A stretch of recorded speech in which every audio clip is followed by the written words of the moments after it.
500 times more. And the whole community could win 10 times over. Dial *712# or log on. Let's get lucky together because luck is everywhere. Play responsibly, not for persons under 18 years. This promotion is regulated by the NLA on the Caritas platform. The wait is over. The deals are here. It's Big Red Weekend. For 3 days only, Shopright brings you massive savings of up to 50% off. Coke, Fanta, Sprite, 1 liter, only 14 cedis, 50 pesos worth. Save 1 CD, 50 pesos worth. Cindy Sunflower Oil, 1 liter, only 50 cedis. Save 5 Ghana cedis. Frosty Bite Ice Cream, all variant, 1.8 liters, just 55 cedis each. Save 10 Ghana cedis. And Exeter Corn Beef, 340 grams, only 53 cedis. Save 6 Ghana cedis. Don't miss out. This weekend only. Get up to 50% off only at Shopright. City 97.3. More variety. There can be no other 97.3. No need to change. Keep it tuned to City. You're number one. Don't look no further. We've got it all covered. City FM. Good morning. Good morning. Good morning. Good morning. Good morning. Good morning, my neighbor. Good morning to life. Good morning.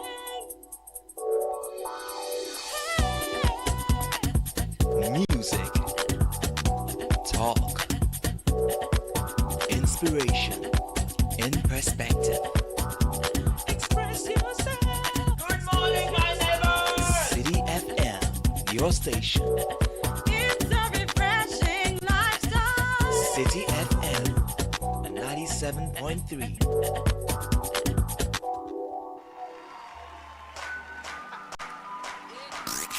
Unleashing the power of relevant radio. This is City 97.3. This is the City Breakfast Show. The city's biggest conversation.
Oh yeah, from everlasting to everlasting, God is good.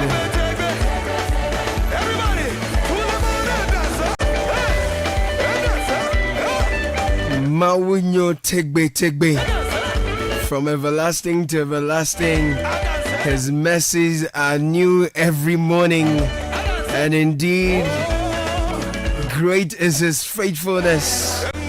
Welcome to Friday morning, September 19, 2025, 6:35. Welcome to your favorite dial, 97.3 Citi FM. This is the Citi Breakfast Show. My name is Caleb Kuda. Welcome to a brand new day, a brand new start.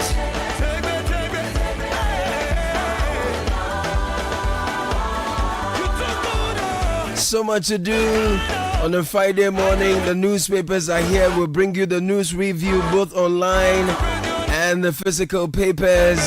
We'll bring you great conversations and some thoughts to start your morning. Whatever your hands find to do, work at it with all your heart. Whatever you do, work at it with all your heart. As working for the Lord, not for human masters, since you know that you will receive an inheritance from the Lord as a reward. Oh yeah, and there's a powerful example to this text I met yesterday. Madame Mariama Mahama, good morning to you. She's the principal of a technical school in Tamale called Dabukpa Technical Institute. My goodness. As someone who trained in the technical space without ever holding a hand trowel, she made it her life's mission to train the next generation of technical and vocational specialists to the highest quality. And you should see what she's done with the students at Dabukpa Technical Institute. Generating internal revenue, building facilities using the students. Yeah, and they are doing so well, and she is such an example. So it doesn't matter where you find yourself, you can do great things. And especially when you put your mind to it and you determine in your heart that you're not doing it for the praise of men, not for human masters, you certainly will do great things. And I know many are done with national service out there looking for jobs. There are problems within your space that you can create solutions for. That's business sense. Just think about it. We'll jump into the news review. Richard Delaska is here. Francisca Kakrafosin is here as well. The newspaper review is brought to you by Fidelity Bank Sikaboom Reloaded promo. Oh, the song is, someone's asking for the song. It's Tegbe Tegbe Tegbe Tegbe by Bethel Revival Choir and Pastor Edwin Dadson. And Fidelity Bank Sikaboom Reloaded promo is back, rewarding your savings with life-changing cash prizes. Just deposit and maintain 500 Ghana cedis or more in your Fidelity account, and you could win up to 100,000 Ghana cedis in our grand draw. Every 500 Ghana cedi deposit growth, you stand a chance to win 5,000 Ghana cedis in monthly draws. If you don't have an account yet, please open one. Save smart, endpoints, win big. Fidelity Bank is here for your journey. Seeker boom style. Promo is on NLA's Caritas platform. T's and C's apply. Good morning, Richard Delaskai. Good morning, good morning, good morning, good morning, good morning, good morning. Siska Kakrafo saying good morning. I'm very well, thank you. Yes. I see Tegbe. You know Tegbe. Yeah, forever and ever. Yeah, Tegbe. Everlasting. Yes. I don't know if you had before Lama Tegbe. Yeah, man. This morning, sky is in black. Francis sky is in something more colorful. So yeah, and oh nice. You have some beats from Kenya or East Africa, something like that. South Africa. I'm sorry, that's more South Africa. So this one I have a reflection of the African continent. You know, you represented the black star of Ghana. No. He's the black star of Ghana. Don't misrepresent. We choose to represent you. You can't be mourning for 2 weeks. Why? No. You don't believe in this cause that I'm doing. If you're more small, it's okay. No, you can't force me to stop mourning. No, you have to move on. If you don't care, I care. Do you understand? No, we understand. Sky was in the papers today. Mourning the decapitation of justice. The head of the judiciary. Yes. We understand. That is what I'm mourning. We So understand. please, yes, give me the opportunity to grieve. Okay. Yes. But the royal burial also took place yesterday. Yesterday, and yesterday Togbi Fiti, I saw him, from Aflao, doing his thing, and in Asante land. it was great to watch. And yes, that's how we do it. When our neighbors are grieving, you go there and grieve with them. And we did it yesterday. Yes, please.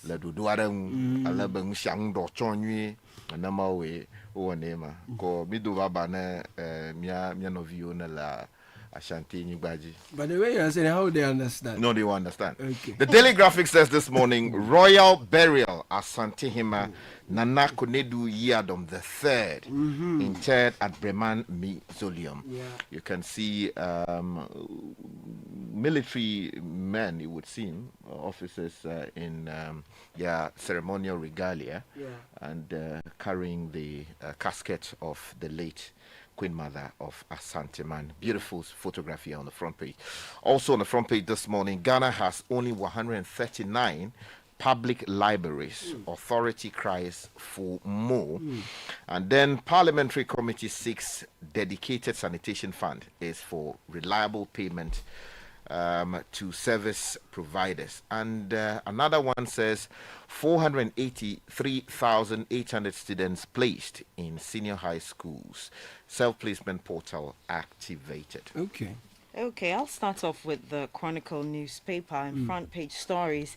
Lands Minister warns illegal miners, stay away or do Galamsey at your own peril. Comes with a picture of the Lands Minister, Amakofi Boa, in a boat, what appears to be a boat, and in life jacket. Yeah. Excuse me. Other stories.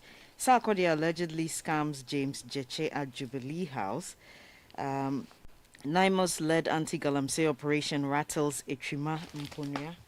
Yes, and on the back page of the Chronicle newspaper, match day 2 of the Ghana Premier League kicks off today. Okay. I'll take you to the Daily Guide for this morning. Asante Hima goes home. Mahama Big Shots mourn with Otumfo. And the Otumfo is looking really, really somber here on the front page of the Daily Guide, really grieving. Also on the front page, Tokonu sues government over removal as Supreme Court judge. And another story says, Brits, 2 Ghanaians arrested at KIA with 38 grams of suspected cannabis. Let's go to the Ghanaian Times and front page stories. Asante Hima goes to the village, and village is in quotes. Similar picture, armed forces personnel carrying her casket at the funeral. I think that was yesterday. Yes, and other stories. President Mahama Greenhouse Company Limited donates relief items at Bole, Solatuna, Kalba districts. Also, 483,800 students gain automatic placement into SHS, according to Dr. Apak. And BOG has enough reserves to support imports, and that's according to the governor, Dr. Isiama. I take you to the daily gist. Mahama dodges back on fab over Chief Justice removal. Tokonu, we are told, sues the president. Is he actually the president that he's been sued? I don't think it's not a president who is being sued. Also, the front page this morning, a Blackwell fumbles in U.S. deportee deal. The Attorney General has been cited. This has to do with the interview with our colleague Bernard Koku Avle. And the Siedun Ketia sparks confusion in NDC with thank you tour. I'll bring you now the news center and front page stories. DVLA board pays courtesy visit to Margins ID Group. Naimos scattles Galamsey site in Futu Forest. Also, Otumfo bids emotional farewell to beloved Asante Hima. Comes with a picture of Otumfo and the departed queen. Also, 107,000 to do self-placement for senior high school. And BOG must adapt, that's according to Deputy Governor for FinTech, to guide the nation's digital financial future, which is needed now. Let me take you to the Herald newspaper. Bank of Ghana dances around money laundering and other financial crimes again. Another story on the front page says DVLA partners Margins ID systems for secured services, a revenue boost. And Margins is doing something really great in Ghana that the rest of Africa is seeking to copy. If you go further, we're told wicked stepmother burns girls TOTO with hot water for bedwetting. I don't know why Herald decided to go that way. Why? Larry, kind of language Charlie, for that story. Kasamo.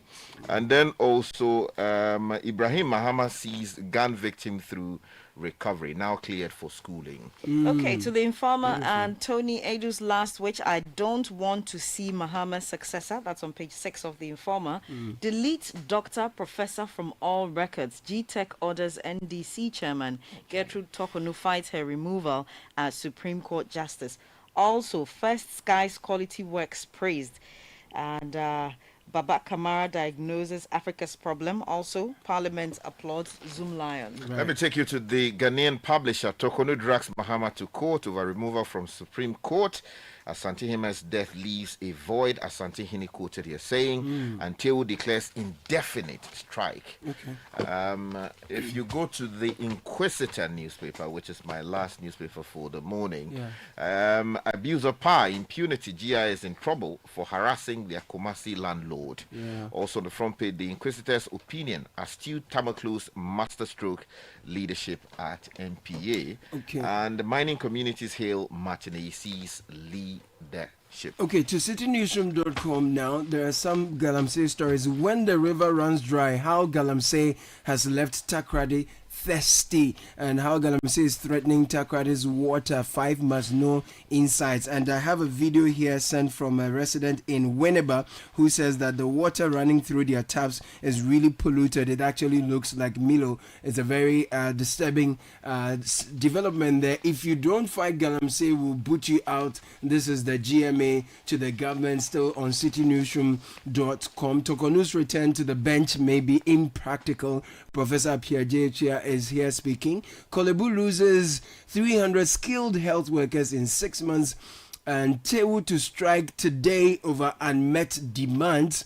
11 U.S. deportees sue Ghana over alleged unlawful detention. We brought you that a bit earlier. And Dr. Vladimir Nchidanso says Ghana couldn't have accepted U.S. deportees for nothing. And if you go to City News, Channel 1 Newsonline.com, Takrady Galamsey activities disrupt municipal water supply. Generations unborn will speak of your grace and shakable service. Otunfo eulogizes Asante Hima.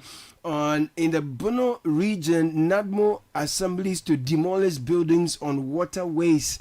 Ablakwa says Ghana deepening global south ties as West shifts focus.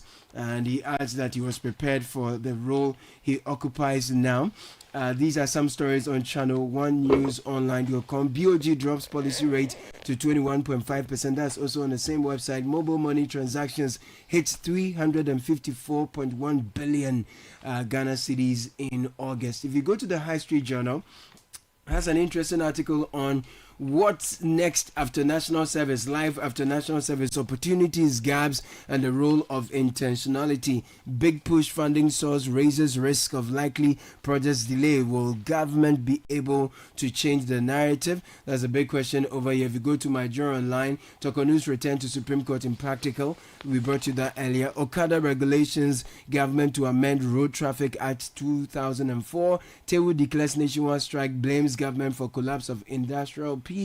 That's here as well. And on Asiedun Ketia's thank you tour, Wanda Kuto says it's an appreciation for 2024 victory. Man shot dead in Kerry in latest incident of violence. And Tema Mpakadan Railway to open on October 1, according to the Transport Minister. Let's get into the details of the stories this morning. Okay, so, well, you want to take off, all right? Yes, so I want to start with the burial of the Asante Hima, and it's in the center spread of the Ghanaian Times as well on page 12. Asante Hima goes to the village, and I'm sure there's an Asante expression for this English version. So the story written by Kingsley Hope says the final burial rites of the late Asante Hima Nana Kunedu Yarum III reached its solemn conclusion yesterday at the Royal Mausoleum in Bremang. The elaborate funeral proceedings, which commenced on Sunday, September 14, followed strictly centuries-old Asante custom, culminating in what promised to be one of the most significant royal burials in recent times. Now, the sacred burial ground has been transformed into a tableau of traditional mourning with flowing black and red cloths, the time-honored symbols of grief and reverence in Asante culture draped throughout the premises. These colors serve as a visual representation of the collective sorrow that has enveloped the entire Asante man. Yeah. The story also goes on to talk about the ban on commercial activities in parts in Kumasi. Yeah. And it says, in complete adherence to Menchia Palace's decree, all commercial activities ceased across the metropolis. Markets that typically teem with vendors and shoppers stood empty, schools suspended classes, offices closed their doors, and the usual vibrant public transportation system grounded to a halt. Even the iconic Kumasi Central Market and the busy commercial hub of Edum presented an eerily quiet landscape with major thoroughfares lying deserted as residents honored the memory of their beloved Queen Mother through the respectful silence. Right. And let me just bring some bits from this story about who she was, the departed Queen Mother. And the story reads, this paragraph says, Nana Kunedu Yadom ascended to the prestigious position of the 14th Asante Hema in 2017 and brought 8 years of distinguished service to the role until her peaceful transition at the remarkable age of 98. Her tenure was characterized by an unwavering commitment to preserving her Asante cultural heritage, maintaining the dignity of traditional institutions, and serving as a maternal figure to the entire kingdom. She was no ordinary royal, born in 1927 at the sacred Benyade Shrine in Merdan, Kwadaso. Nana Kunedu was the daughter of the 13th Asante Hema, Nana Efia Kobi Sewa Mpim II, who reigned from 1977 to 2016, and Openin Kofi Fofi, a respected carpenter from Besiase near Etimiti. So this is page 12 of Ghanaian Times, details, right? Great. So we'll get all the details over there. Quickly, just to tell you that if you want to read about how the Asante Hene feels about the death of the Asante Hema, please grab a copy of the Ghanaian publisher, because they have details of how he feels there. And then also, and then also, if you want to know about who and who went there, including former President Nana Addo Dankwa Akufo-Addo, the President of the Republic now, President John Mahama, Bawumia, and all these big shots. You want and to grab a copy, and then those different parts and outside Ghana. Well. Grab a copy of the Ghanaian Times, not the Ghanaian Times, the Daily Guide actually, and you read the details of those stories. Right. But another important story that I think we all need to see is you want to deal with that. Is the Chief Justice going to court? You find that story in the Ghanaian Times newspaper. Malik Suleiman says that the legal tussle over the removal of the Chief Justice, Justice Araba Saki Tokonu, from office by President John Dramani Mahama is far from over, as she is challenging her removal as a Justice of the Supreme Court. Now, her application, which is in the nature of a judicial review and filed at the High Court in Accra, contends that her removal as a Justice of the Supreme Court was unlawful, as the recommendation for her removal was in respect of her office as the Chief Justice, which followed a procedure completely different from that of the removal of a Justice of the Supreme Court. Okay. Now, talking about, just quickly, if I may, talking about court actions, if you go to the Herald newspaper, we're told that those deportees, they have finally taken action against the government over their role in their deportation from the U.S. And the details of the story you find in the Herald newspaper, and they say 11 American deportees dragged Ghana to court over unlawful detention. And you want to find that story and read it for yourself. I have a raft of Galamsey related stories here I want to bring to your attention quickly. In Chakradi, Galamsey activities disrupt municipal water supply. Channel1newsonline.com has this story. Says the city of Chakradi is currently facing a serious water crisis as illegal mining activities known locally as Galamsey continue to disrupt the municipal water supply. Residents are struggling with limited access to clean water due to the contamination and depletion of water sources caused by rampant Galamsey operations in the area. This growing challenge threatens public health and calls for urgent action to restore reliable water services to the community. It talks about the Bonsa River Head Works, which has also been shut down due to illegal mining, and the municipal water distribution system has collapsed. We're told there's widespread community awareness and official knowledge as well. So these are some breakdowns of the story. And Nyaho Tamaklo to government declare Galamsey a national emergency now. Veteran statesman Dr. Nyaho Tamaklo has renewed his fierce criticism of illegal mining, government's handling of same, warning that Ghana faces irreversible destruction if the menace of Galamsey is not urgently addressed. In a statement, Dr. Nyaho Tamaklo described the devastation as catastrophic, stressing that polluted rivers, poisoned food, and ravaged farmlands are eroding the country's future. The Chronicle also has a story on Galamsey. NIMOS-led anti-Galamsey operation rattles Etrimamponia.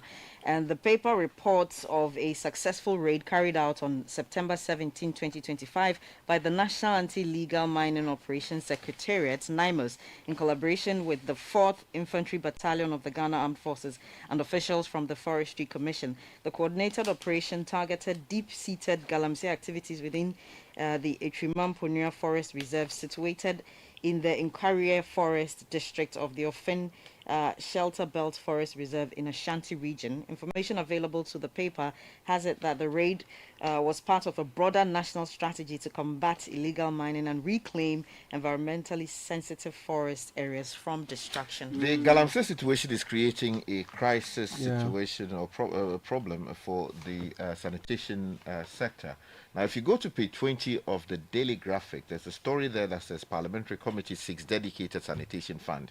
It's for reliable payment to service providers. A story by Mohammed Fufu in Tamale says the Parliamentary Select Committee on Sanitation and Water Resources has strongly recommended dedicated funding to address the country's ongoing sanitation challenges. Now, will also ensure reliable payment to private sector service providers.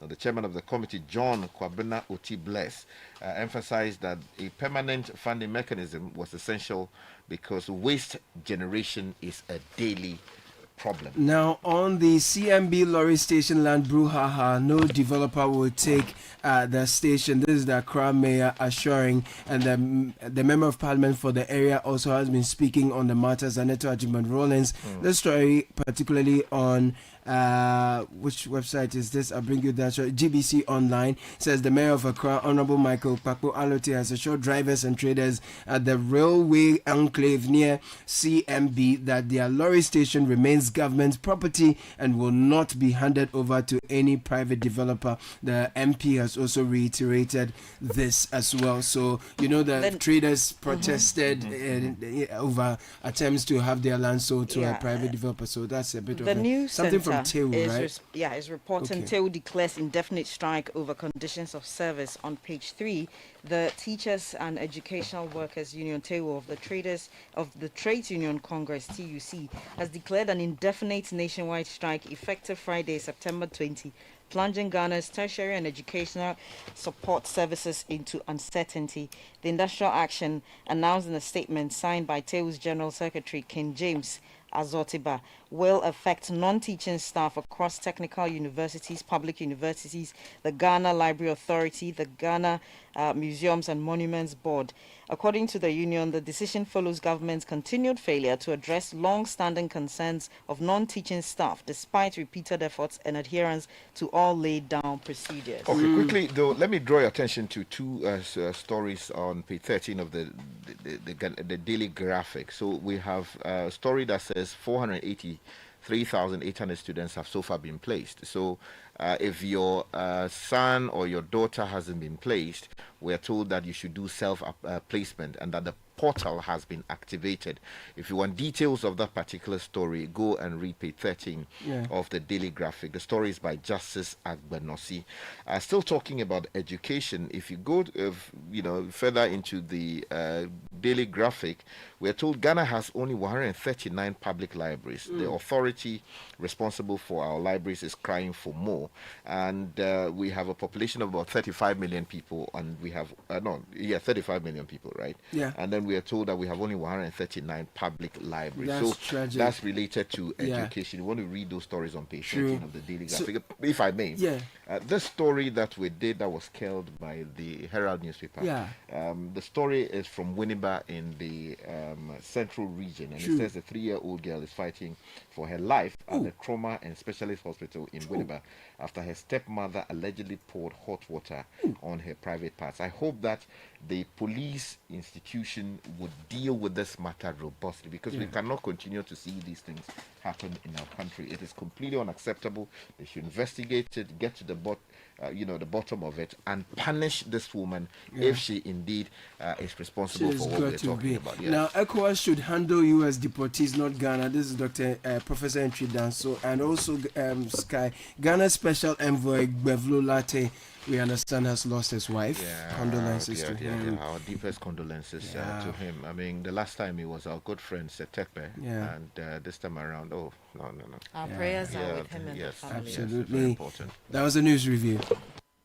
This is the City Breakfast Show, the city's biggest conversation. Sika boom. Fidelity Bank say save and win. Muntio. Sika boom. Just deposit and begin. Sika every 500 CDs you keep for a month, you get 1 point all at once. More deposits, gets more points in. More points, more cash you feel win. How many points? 1 point every 500 CDs. What if you win? 5,000 CDs monthly. And the grand prize? Hey! 100,000 Ghana CDs. Don't wait. Visit any Fidelity branch or agent nationwide to deposit in multiples of 500 CDs. The more you deposit, the better your chances to win 5,000 CDs monthly and 100,000 CDs in the grand draw. Terms and conditions apply. Win with us. Fidelity Bank, believe with us. This is an NLA approved promo, now running on the Caritas Lottery platform. Oh, jump on now. Go. Google me. What time will you come back where I don't hear the sound of your car? Why you buy new car? No, I don't change my car. It be the same ride. It be the fuel way I change. Way one shouts it. Ever since I started using the all-new Excellium Premium Fuel, fortified with 3-in-1 action. Oh, Joe, now my car they run like electric car. No, it's so. This is the type of fuel where they want to. Because now engine they cost. Where they want for way if I buy it, it go protect my engine. And with the small way I buy, I'll go drive, sir. Absolutely. It's like strapping a turbocharger to your engine and giving it a protector. And what they bust my mind, Seth, be the 3-in-1 action, no? Excellium, they prevent up to 99% of deposit. It be anti-wear, some be anti-corrosion. So where can I find this magical fuel? Just head over to any Total Energy service station and your car will thank you. Hey, they make a finish my gobe fast, then rush go Total Energies. My friend, but why your hand my gobe inside? I give you info. Make a fill the gobe too small. Go. Excellium is designed to protect your car engine, decrease fuel consumption, and lower CO2 emissions. Don't say fuel, say Excellium. Choose Excellium, choose quality. Join the conversation on the City Breakfast Show on Facebook at facebook.com/City97.3, Twitter at twitter.com/City973, and Instagram at instagram.com/City973 with the hashtag CityCBS. This is the City Breakfast Show, the city's biggest conversation.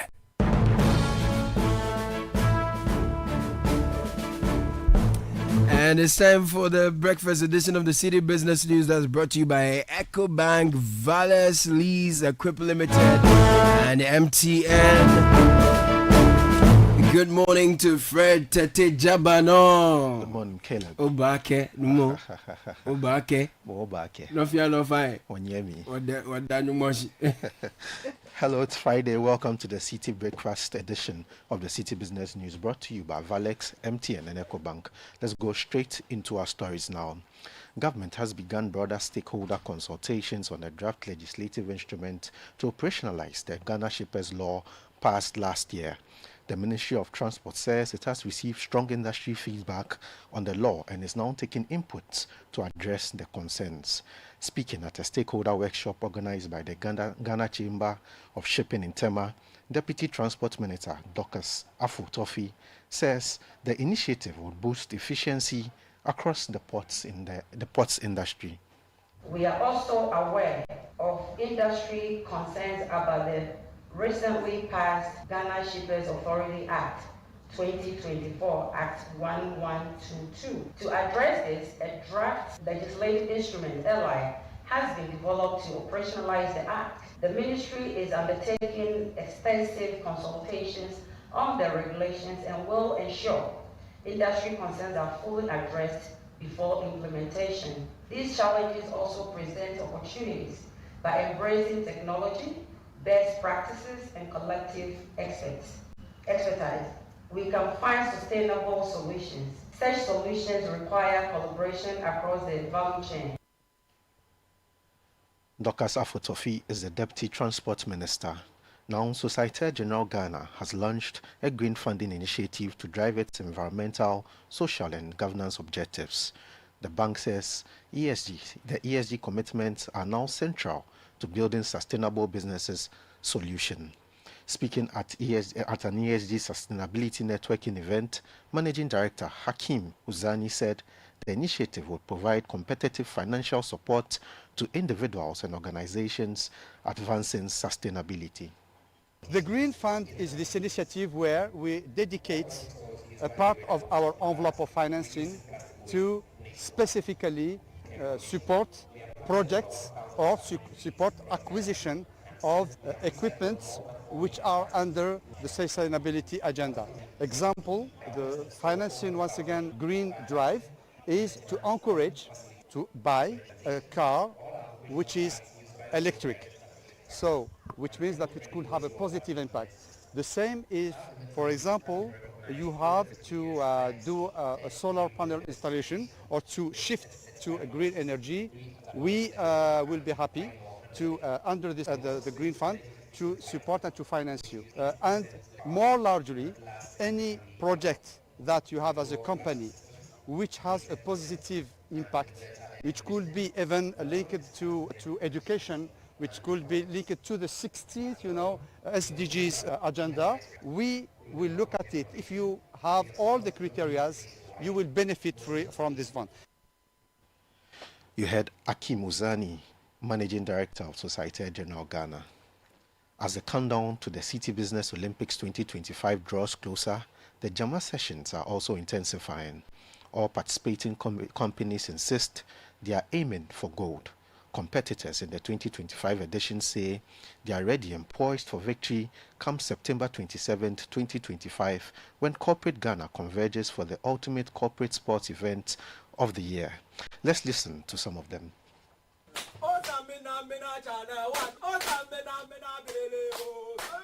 Ghana Post, energized, stronger. We are poised to win all laurels available in this particular games. We won't spell out our strategy as of now, but trust me, we'll be meeting and strategizing on how to win all the laurels that are available. So please just watch out for Ghana Post on the day. But we are interested in the football, the 7-a-side and then the armrest. The coaches don't normally reveal their secrets. We have our technical brains are there. On the day of the event, you see everything live and color. We used to operate Power FC, and you know what Power FC have been able to do previously. We've been matching shoulders with Asofok and Kotoko. The Ronaldo power is here. Don't worry.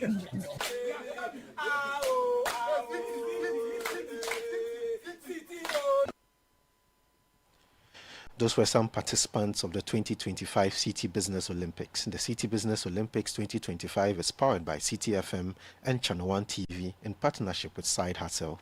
It's proudly sponsored by UMB Bank and supported by Better Logistics and Dampon Healthcare.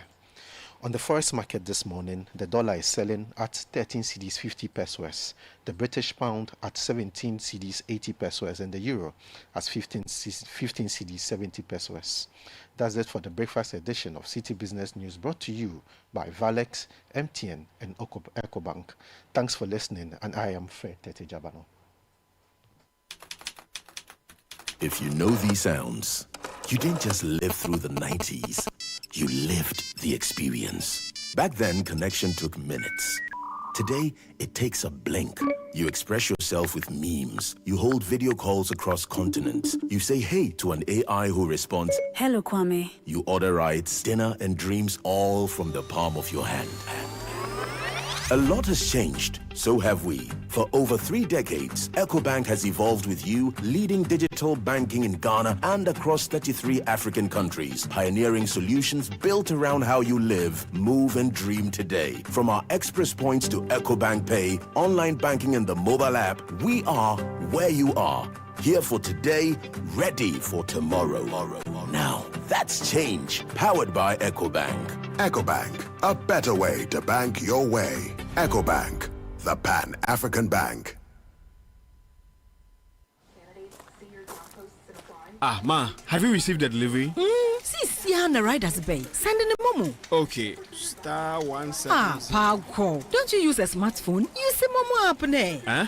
Abba app. Hey, I want to say a millennium, say millennial. Inim. Oh, millennium for ya nyaze. Switch to the app. Oh, you're smart. And oh, you're secure. Enter a world of possibilities with the Momo app. Pay your favorite merchant, pay utility bills, and borrow from our wide range of lending services. Move to the app side today.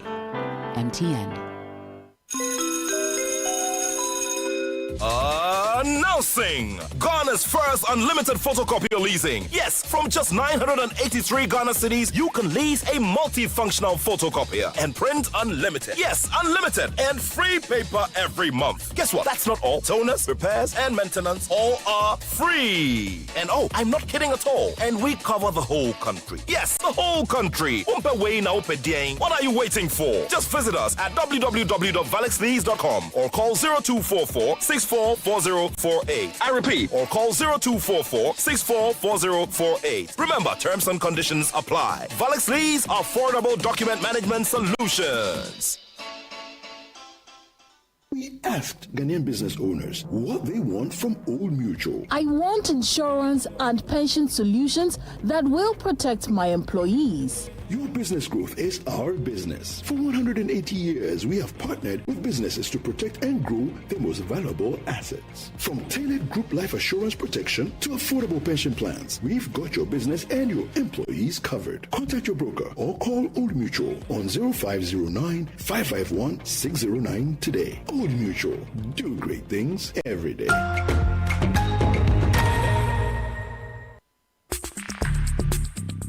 Join the conversation on the City Breakfast Show on Facebook at facebook.com/City97.3, Twitter at twitter.com/City973, and Instagram at instagram.com/City973 with the hashtag CityCBS.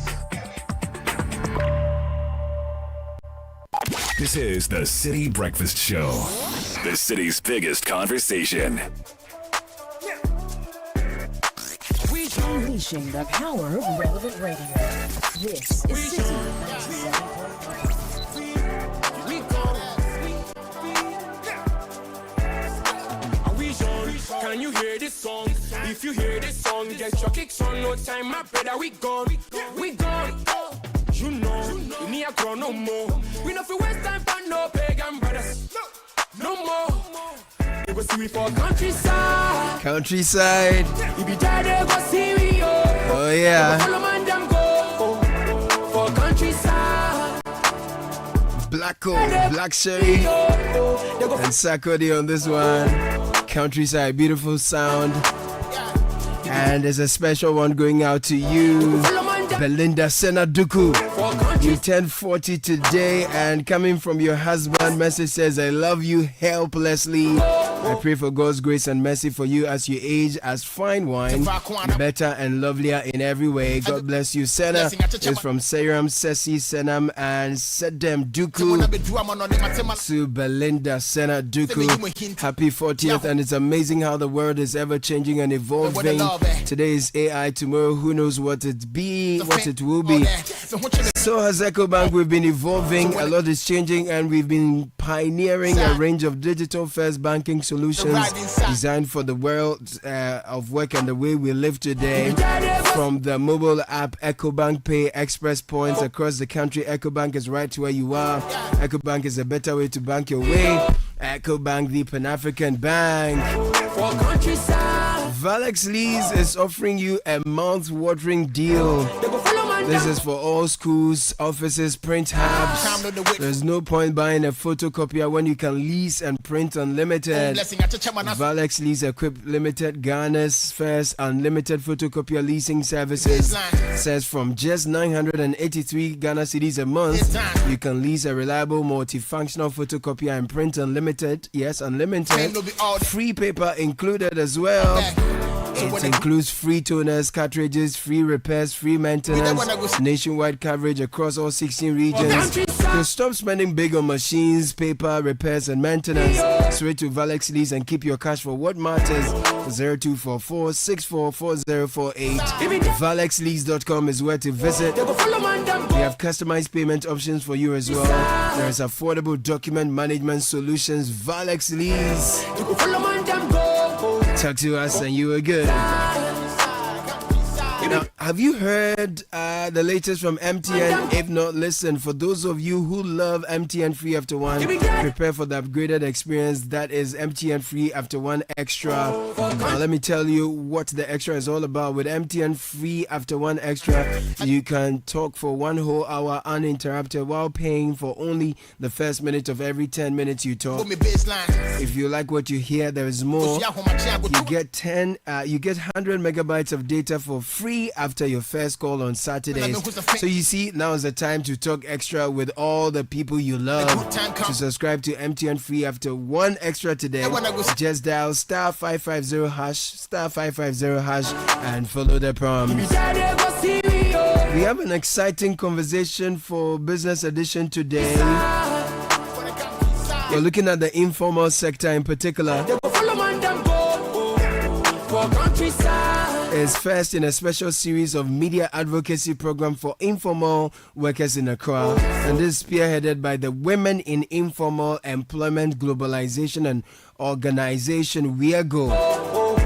This episode puts the light on climate change, its direct impact on the activities and livelihoods of Ghana's informal workers, and the urgent need for government and duty bearers to respond. The goal is simple but critical to support informal workers as they confront the growing challenges climate change poses to both their livelihoods and their lives. You an angel. Tell me, baby, I go rise when you fall, so don't stop, stay strong. It'll be overnight. So enjoy it. We'll be right back. This is the Citi Breakfast Show, the city's biggest conversation.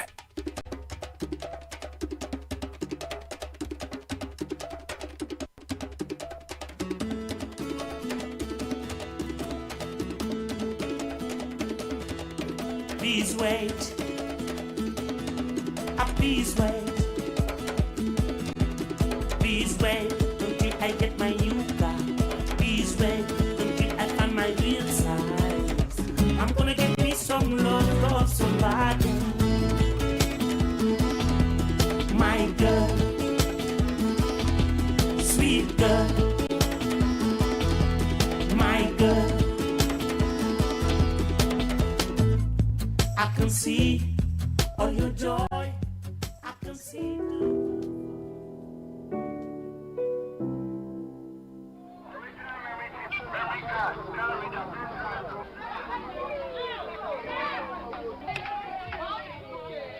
It's Wednesday afternoon here at the Sanitation, one of Accra's most popular markets. Temperature tops 32 degrees. The persistent heat wave in this part of town is fast becoming normal. Over the last decade, meteorologists have reported new record highs in average temperatures year on year. This has led to an increasing demand for cooling technologies. But with most of the country's markets being open spaces, there is very little respite for the traders and other workers in the informal sector, many of whom have come here to work. Comfort Asamoah has been selling at the Sanitation for more than 30 years.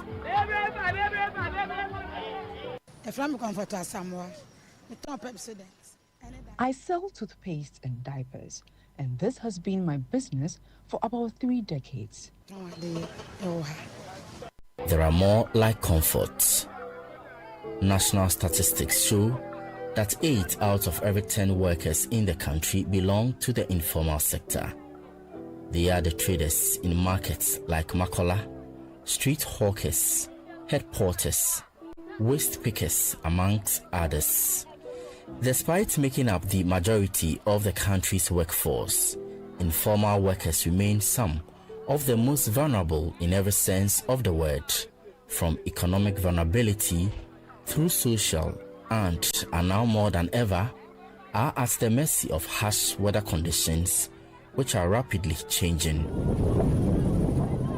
Problem I'm facing papa in soto a hammer dream wa papa enye wa nyina in soto a high gata kese bi da in soto it me yiri wa last time family no manyina e wa ha ta da ye wa ha obebre e wa ha in so ntitru pa.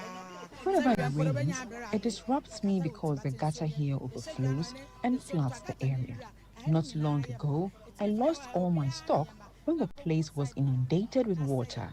About 3 years ago, I incurred losses of almost 3,000 Ghana cedis due to the flooding. I had to take a loan to keep my business running. The frequent downpours remain a major challenge for me. Old currency no more than 30 million. Many men don't am saying na ya kata so na ko inside o. Ya be ni so na sabi bia wa am akonwempo hu a e de nyina akose me no manya. Te me kwaji loan and I'm signed the start adwuma na sana to say me I still got any de yiri. The concerns of the traders, though focused on their personal experiences, are linked to a global crisis. Climate change, manifesting in devastating storms, and especially in these parts, rising temperatures, droughts, and floods. These adverse weather events affect different workers differently, but for informal workers in Ghana, the consequences are stark, from reduced productivity to lost income and rising health risks. Nothing is off limits. Whenever I fall ill from constantly selling under the sun, I do not go to the hospital. Instead, I resort to the chemical shop because hospital visits would overburden me financially. If rain fall, sometimes water do come to our place. There will be water all over. We do manage how to sleep, like we will stay till the water goes. So if heavily rainfall, it do cause flood for our area because of the environment. So we do manage. I live in a wood structure, so my kiosk is very small. So if rainfall, it do bring a lot of problems. There will be water all over. Sometimes the roofing seat is leaking. So I do manage to stay inside. But if there is too much sun, because of the roofing seat and the wood, there will be too much heat inside. You start to niche me no emike. Kaji adablono. Loko wakabahi kababika osioya. Loko wakbaleka bayo. Lo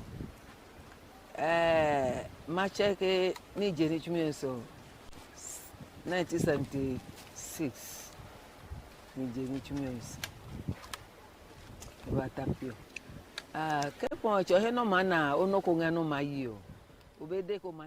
I started picking waste in 1976 at Adam before moving to the landfill site in Pong. What I often collect are discarded clothes which I carefully select, wash, and resell to earn a living because I have no other options.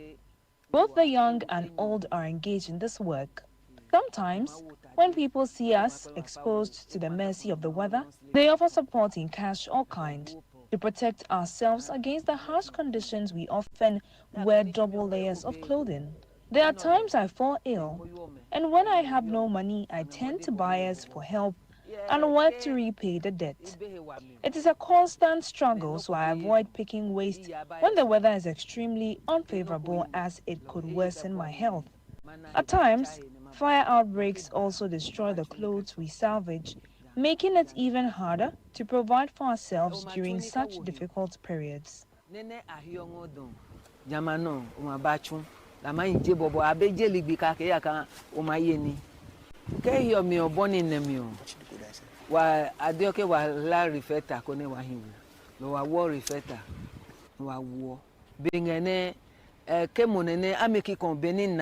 Ke hiomi owope ides nge hiomi ono ya kan eni wakata ese ne hiomi ne nemi fu isani makpa ma ba hin gba isi ke ipagbenya loko ma continue hiomi le epun eno ko we se la pele pun no ha wo. In an economy where the survival of most people is tied to their daily sales, climate change poses a risk of more than just comfort to informal sector workers. It's their livelihoods at stake. Bright is one of the many waste pickers at the Pond landfill site. I've come here to speak to him and his other colleagues. I see it as very important work. I was able to cater for my younger ones, especially when I completed SHS. I feel like continuing the school, but I realized that my younger ones were more important than me continuing, because if, let me say, I continue the school, there will be a pressure on me, which is maybe as they were ladies, they can get pregnant. So I feel like I should sacrifice myself and do this work. But how many of them actually know about climate change as a concept? I've not heard the word climate change, and I don't know anything about climate change. We have been trying, I am my leadership, we have been thinking of a way, but we feel like the best way for us to know things like that is for us to go to a workshop, and how we can be able to go to the workshop, we have to see the assembly first, so that they can organize a workshop for us. Through them, maybe we can learn more about them. My name is Mary Sagri. I'm a Kayayu for 3 years now. I started again, and that was 2023. Have you heard of the word climate change before? Please, no. I never hear it before. But I don't know. There's no one even explaining to me to know that, oh, this one climate change, it is helping or it is not. I don't know about it. While the debate ensues on who knows what about climate change, there is a question of how these informal workers, together with the rest of society, are contributing, adapting, or mitigating against climate change. My name is Sarah Mahone. I'm a waste speaker here. I've been here for about 7 years now. And basically what we do here is when the boiler comes, we put our hands into it and we take out every recyclable material that goes back into the circular economy. So that's basically what we do here. How did you become a waste picker? Because I didn't see myself becoming a waste picker today, but because of some life changes and things that happen in life, I find myself doing this work today. But I'm happy I'm doing it though. I'm happy I'm doing it. As a young man growing up, there are a lot of challenges that I met in life. Education is one, and inability to continue my education. I find myself here, even though I have not still continued it, but that's the reason why I find myself here, because at least I'm finding my footings one by one and little by little. Someone met me at the roadside and it was like, which work am I doing? I said, I'm working at the boiler top, and it was like, hey. Then I asked her, where have she been dumping her boiler? She said she don't have a particular place. She has been burning the boiler. So I tried advising her that burning boiler is not allowed. Though they see it like it's normal thing that they are doing. Say they are rather polluting disease to people, but to the person, she did not want to understand me. She felt like what she is doing is the right thing. Ghana produces an average of 150,000 tons of waste daily, with nearly all of these ending up in landfill sites to be burnt or sadly discarded into gutters or other places. With the problem escalating by the day through plastic pollution, improper waste disposal and others, there are a few people putting themselves forward to literally unpick the excesses, especially in the cities. The conveyor cars, they bring the waste. So they climb there. Well, we have a site that they dump the boiler, and then you have to find means and ways to, so we know which is recyclable, even though there are some that they don't have value. We don't have value for them, or there is no market for them. So we assume there is no value for them. But the ones that we know, like the PET, the plastics, the coppers, the aluminiums, you have to find them. So sometimes we use sharp iron materials to dig even into the ground. When the excavator pushes, the dozer spreads it, you now have to go around. So it takes a lot of time, and it's a very tedious work. So that's basically what we do. We just, when it's spread, you find the thing. You find it wherever it is, you pack it, and then you bring it down for any process to continue from there. Do you see your work as a very important work? How and why? Yes, it's very, very important. Even though the government has not been recognizing us, we know what we do. One, the work we do, nobody's ready to do it, because not only us here are we speakers. If you go into the town, there are we speakers all over.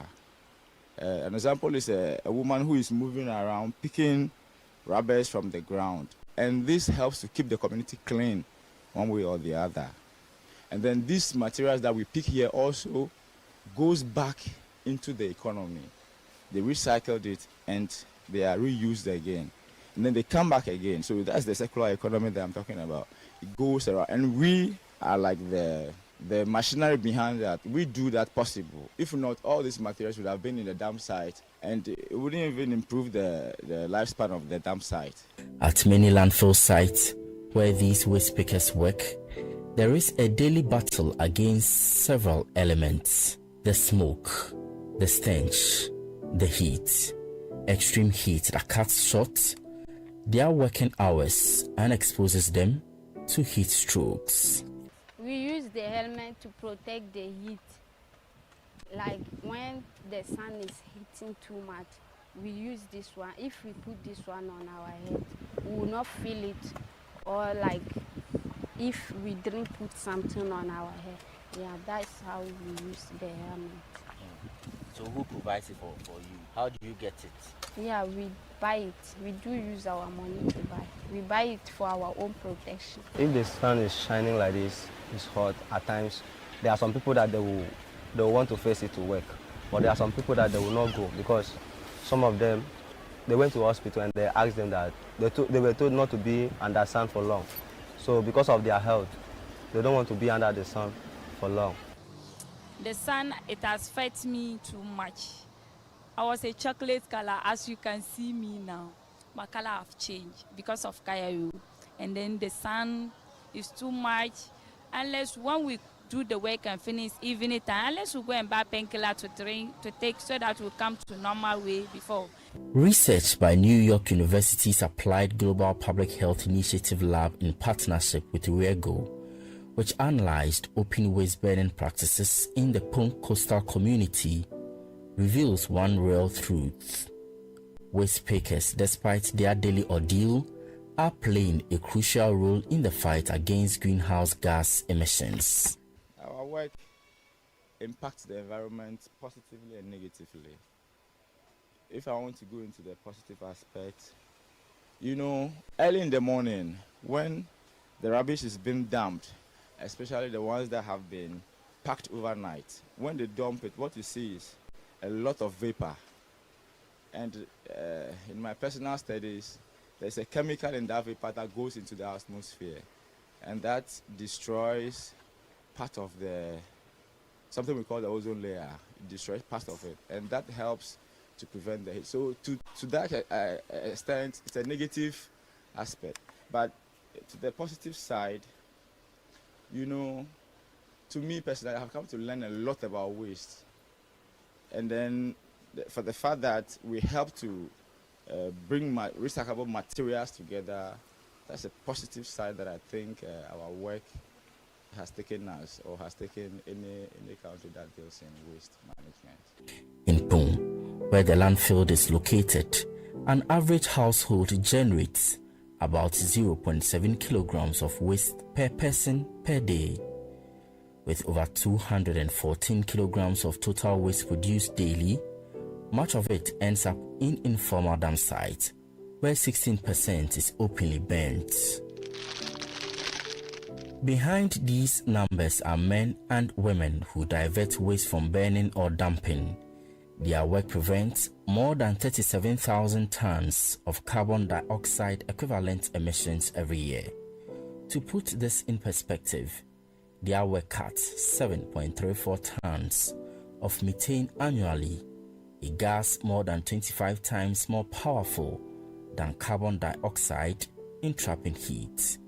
The effect of these waste pickers could reduce emissions of black carbon and nitrous oxide, pollutants that not only hit the planet but also choke local air quality. For me in particular, I have a family, I have kids, so I come very early, and not every day too, but on a practical and normal day that I need money, at least 1.5, if I'm lucky, 200 cedis for the day, and that's what I take home, and that's all I have, but I'm okay with it. Is it enough to cater for the family?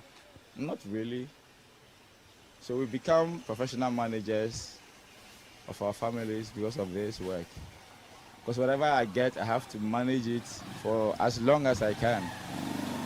So if I tell you we have become managers, you have to believe me, we have become managers. Because I can't come and ask you to give me money to cater for my family.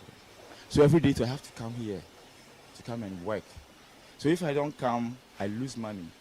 Whether the sun is hot or the rain is heavy, when I don't come, I lose money.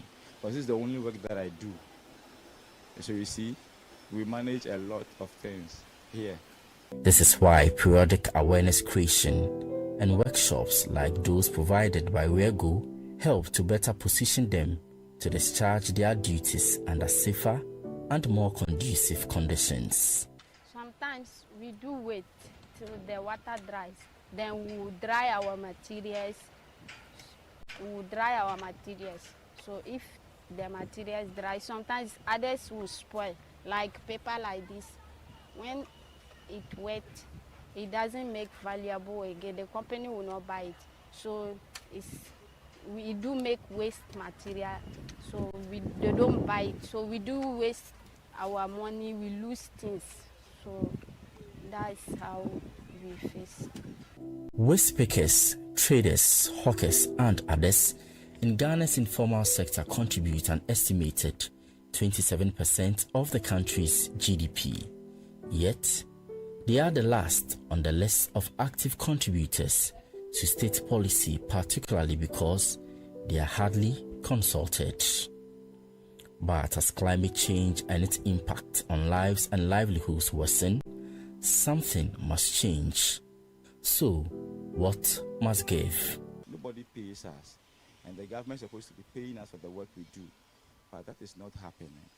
So even though if you bring a program that is supposed to benefit informal sector, we as waste speakers, at least we should be involved. There should be that social inclusion to the extent that they come to us, explain to us what it entails. For instance, we're supposed to go to training batch by batch under this green transition program that is it's already in Nigeria. It started about 2 years ago. It's moving well, but Ghana here is not. And they just centralize it on the presidency that this apprenticeship program. It's for the informal sector. It's for the unemployed. And this is not employment. We are doing this because we do not have any other choice. So if there is that program, I think we need to be involved 100%. And this is one way that we can support ourselves. If I have training, I have employment, then I can be able to cater for my family without depending on the dump site or without depending on waste picking. So basically, the government should come to our aid so that we feel we are recognized and then our importance be noticed, what we do be noticed. So we also benefit from the national cake. Dr. Osu Bampong of the University of Cape Coast, with expertise in policy management, believes ad hoc commitments from state actors will not be enough. If you look at our policies and plans related to climate change or green policies, one that usually comes to mind is the Climate Metropolitan Assembly. they came out with what they call the Accra City Climate Action Plan. And for me, that is the only effort at the MMDA level to sort of integrate informal workers into local level climate action plan. And how did they go about it? They basically first organize informal actors as key players in the urban environment. So for example, if you take waste pickers, they collect, they sometimes help in reuse and even recycling, and even prevent open burning. Okay, so AMA, in designing that particular climate action plan, actually consulted informal waste collectors, market traders, and even traditional leaders in a very respectful and empathetic manner. And then they created what we call social dialogue platforms, where they consistently, engage the informal workers in designing the climate action plan at the metropolitan level. In a nutshell, what I'm saying is that informal actors should be respected, should be organized by state actors in designing climate action plan, because trust me, they on a daily basis experience the negative impact of climate change, and they can tell their stories better. Likewise, they can support or help in coming out with strategies to mitigate our climate crisis. Without urgent action, climate change will remain a potent threat to the lives and livelihoods of people. These informal sector workers stand on the front line of Ghana's climate crisis. Ignoring their voices is unjust. Dr. Osu Bampong, again. If you take Ghana, the number of informal-based organizations that can be also equally consulted. Just that sometimes when you talk to policymakers, they tell you, oh, we don't even address our minds to informal workers and who are they and what their challenges are. So probably the awareness should not always be with the informal workers, but also even state actors. Okay, they need to also have the awareness or the orientation that there is a chunk of Ghanaians who are operating the informal workers, and that when they're designing the national policies, they need to organize them. So waste pickers, street vendors, market traders, and Kayaye. Of course, historically, there has always been that adversarial relationship between state actors and the informal workers. Enough. If they do, they will understand the challenges, then making them part of the actions or the implementation of the action plan, that will help. Instead of seeing them as, people out there who are more or less irrelevant, even in the economy, and that we should even, they're a nuisance. Let me use the right word. They are not nuisance. They're actually fending for themselves and their families. A climate resilient Ghana must include these workers in planning, financing, and policy action. The agenda must shift toward equity, policies that deliver benefits that support informal workers, thus their health and livelihoods, and in the broader climate resilience in the country. We need support from the government. If only he can also put us in decision making, or he should let us be recognized, because we are not recognized.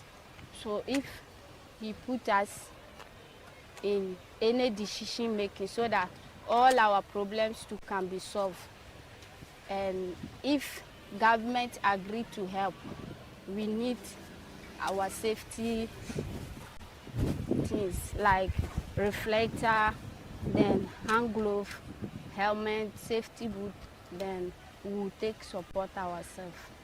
Despite recent efforts in climate adaptation strategies, including the setup of a dedicated state ministry in charge of climate change, progress has been slow.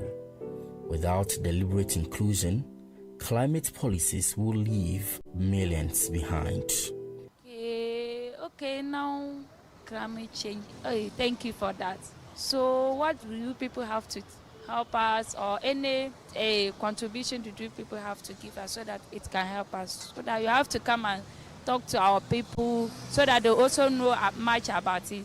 So far as now, I understand how it is. But my colleagues, they don't know.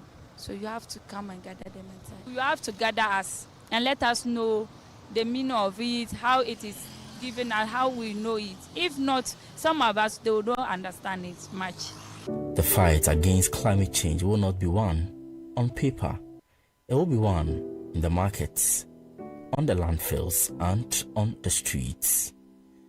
The fight of these informal sector workers must be everyone's fight. Okay, so when state actors are designing climate action plans and climate policies, they should do no harm to the informal actors. And then as we also embark on the issue of just transition, they should not leave them behind. They should be engaged as important stakeholders within that space. Because just transition talked about the fact that yes, when we are transitioning to green economy, there's a need not to leave informal actors or those who are socially vulnerable behind, and that they should be empowered organizational, in terms of organization, in terms of skills, to be able to also contribute first to the conversation around climate change. And also when it comes to taking real actions, they should be part of the actions. The future of these informal sector workers, our shared responsibility. Climate justice is just incomplete without them.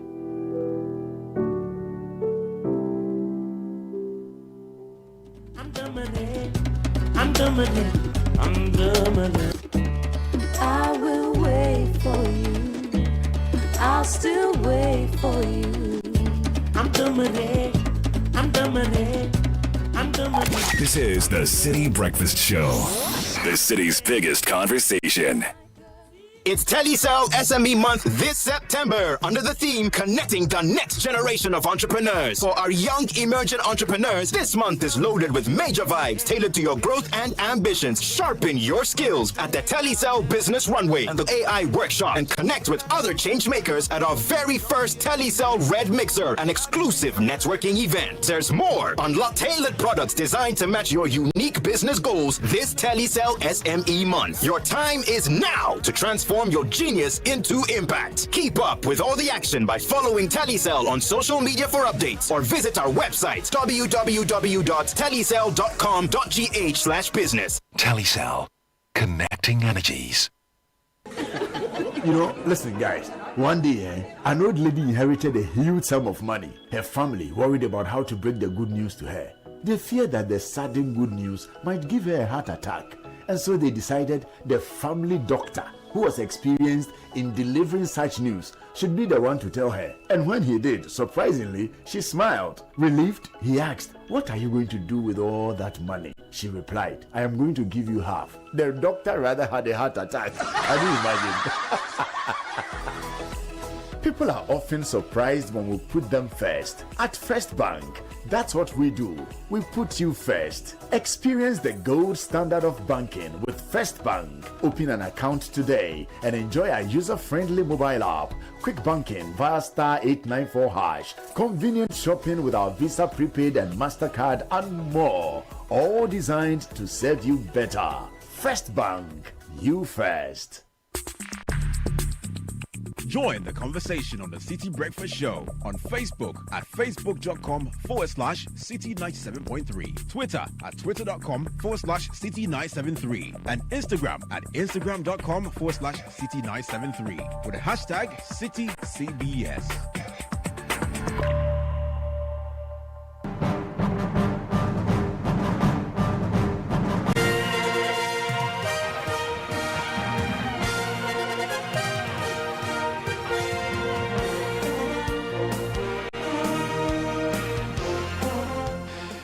Friday morning. Welcome to Kickoff on the City Breakfast Show with me, Edwin Kwakofi. Kickoff is powered by Shell, Shell Go Well, Politangana, Zonda GH, and Lesheho. Let's improve life. Let's start from the World Athletics Championships, which are ongoing in Tokyo, Japan, and Ghana's Rose Emuenima Yeboah booked her place in the final of the women's high jump competition yesterday. Rose Yeboah cleared 1.92 meters in the qualification round to finish 9th overall and secure a spot among the 16 jumpers who advanced to Sunday's final. There's more in the following report.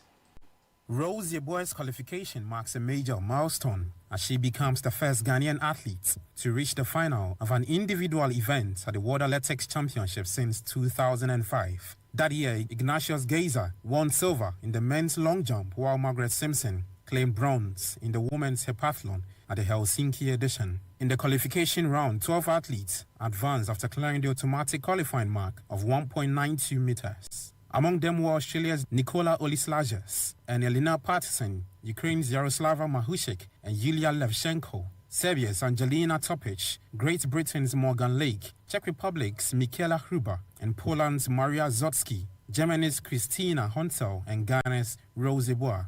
Speaking after her achievement, Yeboah expressed relief and joy at reaching the final. Being qualifying for this big stage is a huge achievement, and I'm proud of myself. I'm proud of my coach. I'm proud of my supporters as well. And then all I wanted was to, qualify for the finals, and then I'll take it from there. And tell me about what's the build-up been like? The NCAA, you finished second as usual. Last year you were champion. You went to the Olympics. It didn't work out too well, so you didn't make the final. But coming here, what was the motivation, the thinking, the mentality for you?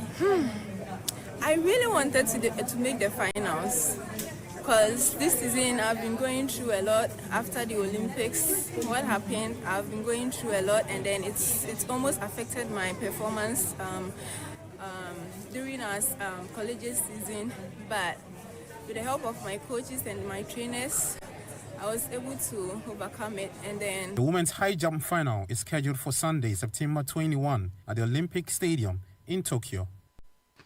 The report was put together by Gabi Ofe. Now, the Ghana Olympic Committee and Commonwealth Sports Ghana has officially inaugurated 10 committees to drive sports development and the Olympic and Commonwealth sports movement in Ghana. The committees, made up of carefully selected members, have the primary goal of promoting sports development, particularly in schools and at the grassroots level, while also empowering women and encouraging greater female participation in sports.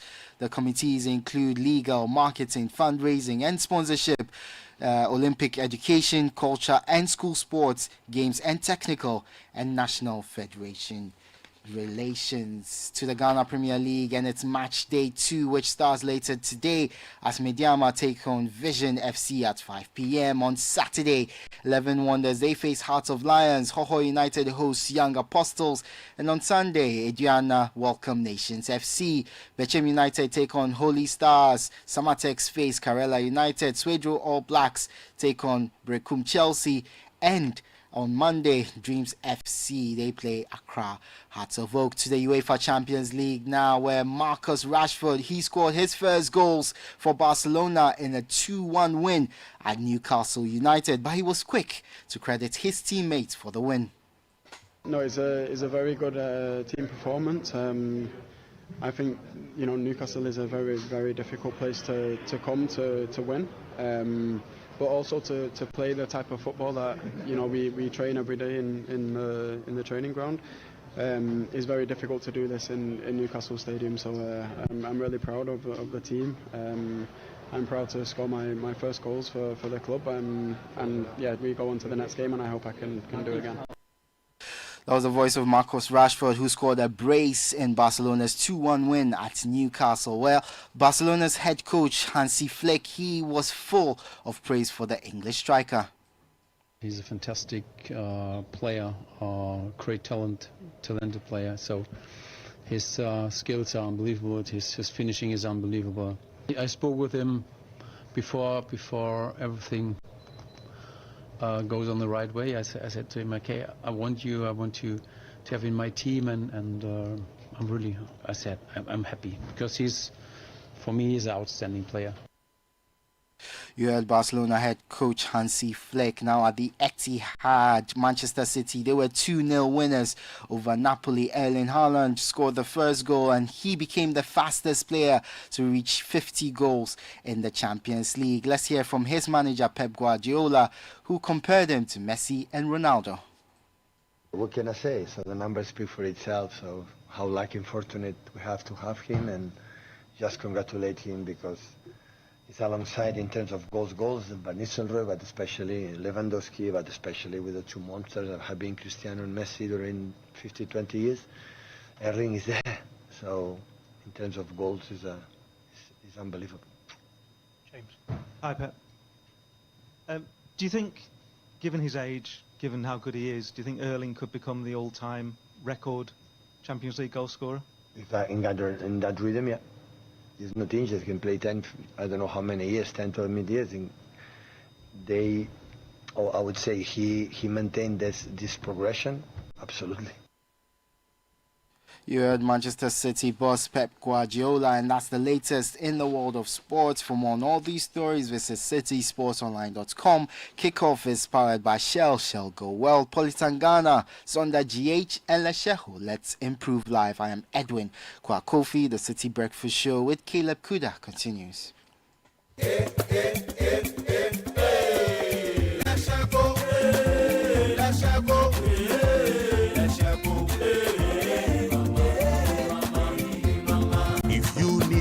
Services, innovative financial solutions.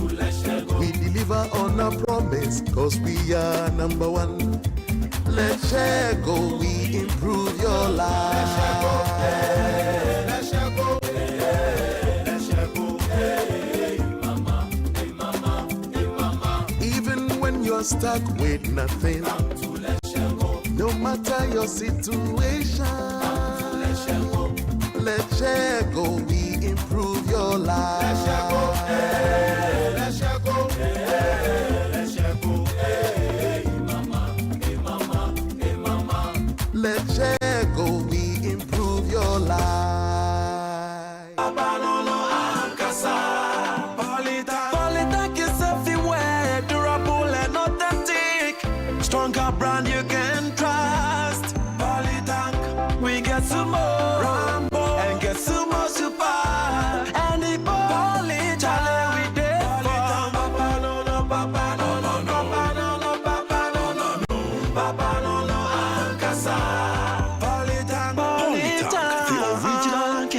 The best.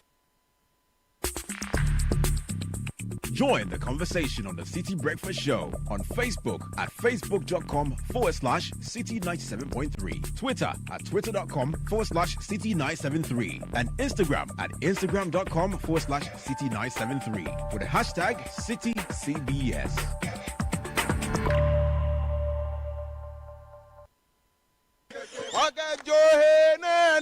The City Business Olympics is back. It's all about team building, networking, and staying healthy. Everything, be it football, be it basketball, be it Scrabble, be it Excel, we are there. Arm wrestling, we are there. Which game will your company participate in this year? Is it 7-a-side football, volleyball, swimming, basketball, or sack race? Rally your teammates and get ready for action. We know we've gone on a recess, but we are back. You will feel it. Saturday, September 27, 2025. Time 8 a.m. Venue, Eden Heights Sports Complex. Call 0558-973-973 to register your company today. The experience so far has been very great. We are glad to have participated. Let's keep fit, grow connections, and enjoy a day full of energy and excitement. The City Business Olympics 2025 is powered by City FM and Channel 1 TV in partnership with Side Hustle, and it's proudly sponsored by UMB Bank and supported by Bethel Logistics and Dampon Healthcare.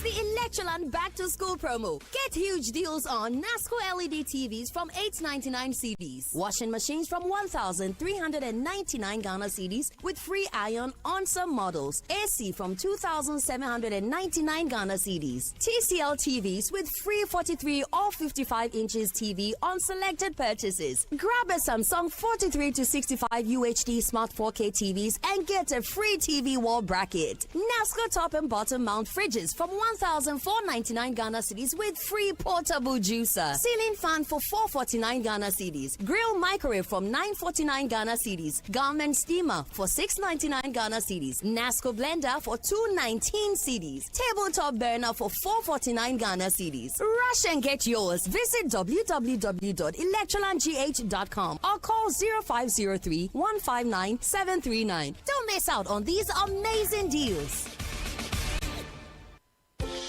Hey there, all enterprise customers. We are rewarding all of you just for standing by us all this while. Simply keep doing the things you've always done with us, like renewing policies, making purchases, and more. The twist, though, you have to do them on our self-service portal via web or the Enterprise Advantage app. Once you log into the portal, access Advantage Points and do any of the transactions you're allowed to do there in order to earn points. The more you transact, the more points you earn. The points you earn can be used to redeem loads of airtime, Momo, and other rewards. It's that simple. Just visit the portal, log in, and enjoy. Visit my.enterprisegroup.net.gh or download the Enterprise Advantage app to get started. Enterprise Advantage Points, because nothing you do should be pointless.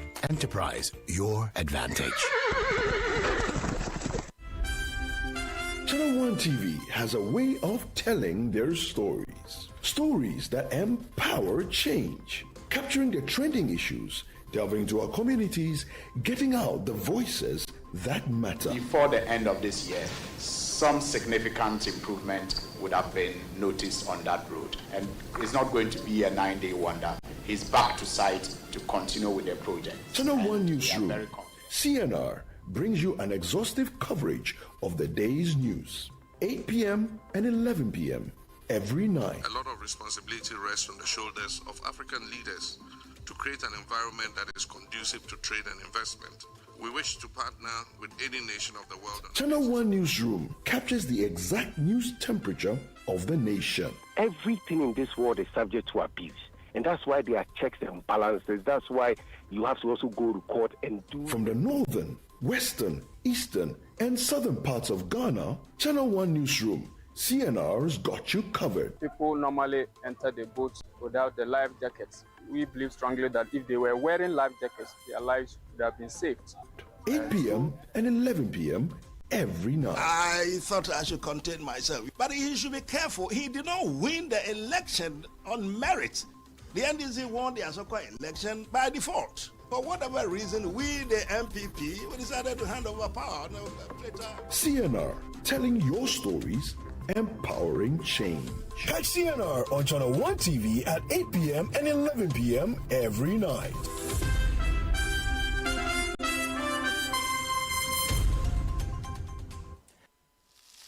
Me, dear, affordable cooking oil is everything to me and my family. Sure, when I discovered that Frytol sachets come in different sizes, are affordable, and can be used to refill my original Frytol bottles, I switched fast from these Bubi Mame oils for the frying of my buffroots and for cooking all my favorite meals.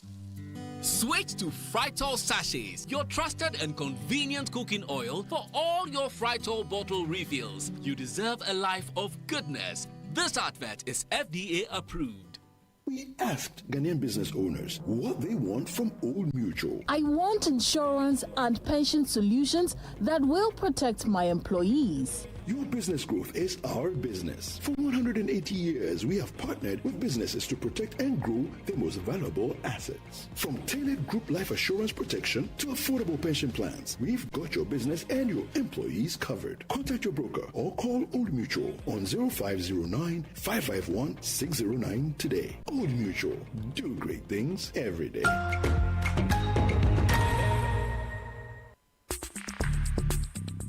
Join the conversation on the Citi Breakfast Show on Facebook at facebook.com/Citi97.3, Twitter at twitter.com/Citi973, and Instagram at instagram.com/Citi973 with the hashtag CitiCBS. This is the Citi Breakfast Show, the city's biggest conversation.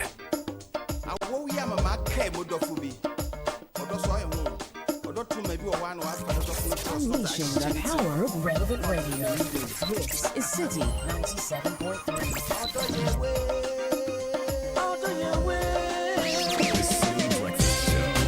Rise above the noise.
Although you woman be well, run a bit popping, come on there, run a bit your man who can grow. Other many now, or behind to me, someone name, run a bit to me now, what we are. What was it now? It's soon no routine, it's room no routine. I don't bet to me now, what we are. What was it now? About my many now. Run a bet for me, come on there.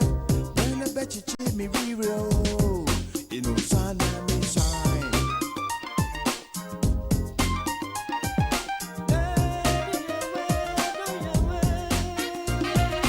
I will eat what my makai, me don't fool, young West Saja, me don't play many Gina. I will eat what my makai, me don't fool, young West Saja, me don't Gina wo. Obi frame me don't we mami yo. I'm going to dem my fino. The baby I'm a quay idiot. Usana me shy. Obi frame me don't we mami yo. I'm going to dem my fino. The baby I'm a quay idiot. I don't want to me side. Pepe the people. Net. Pepe the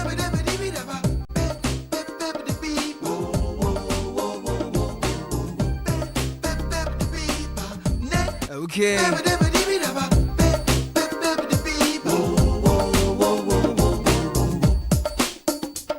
Besser Simons. I say away.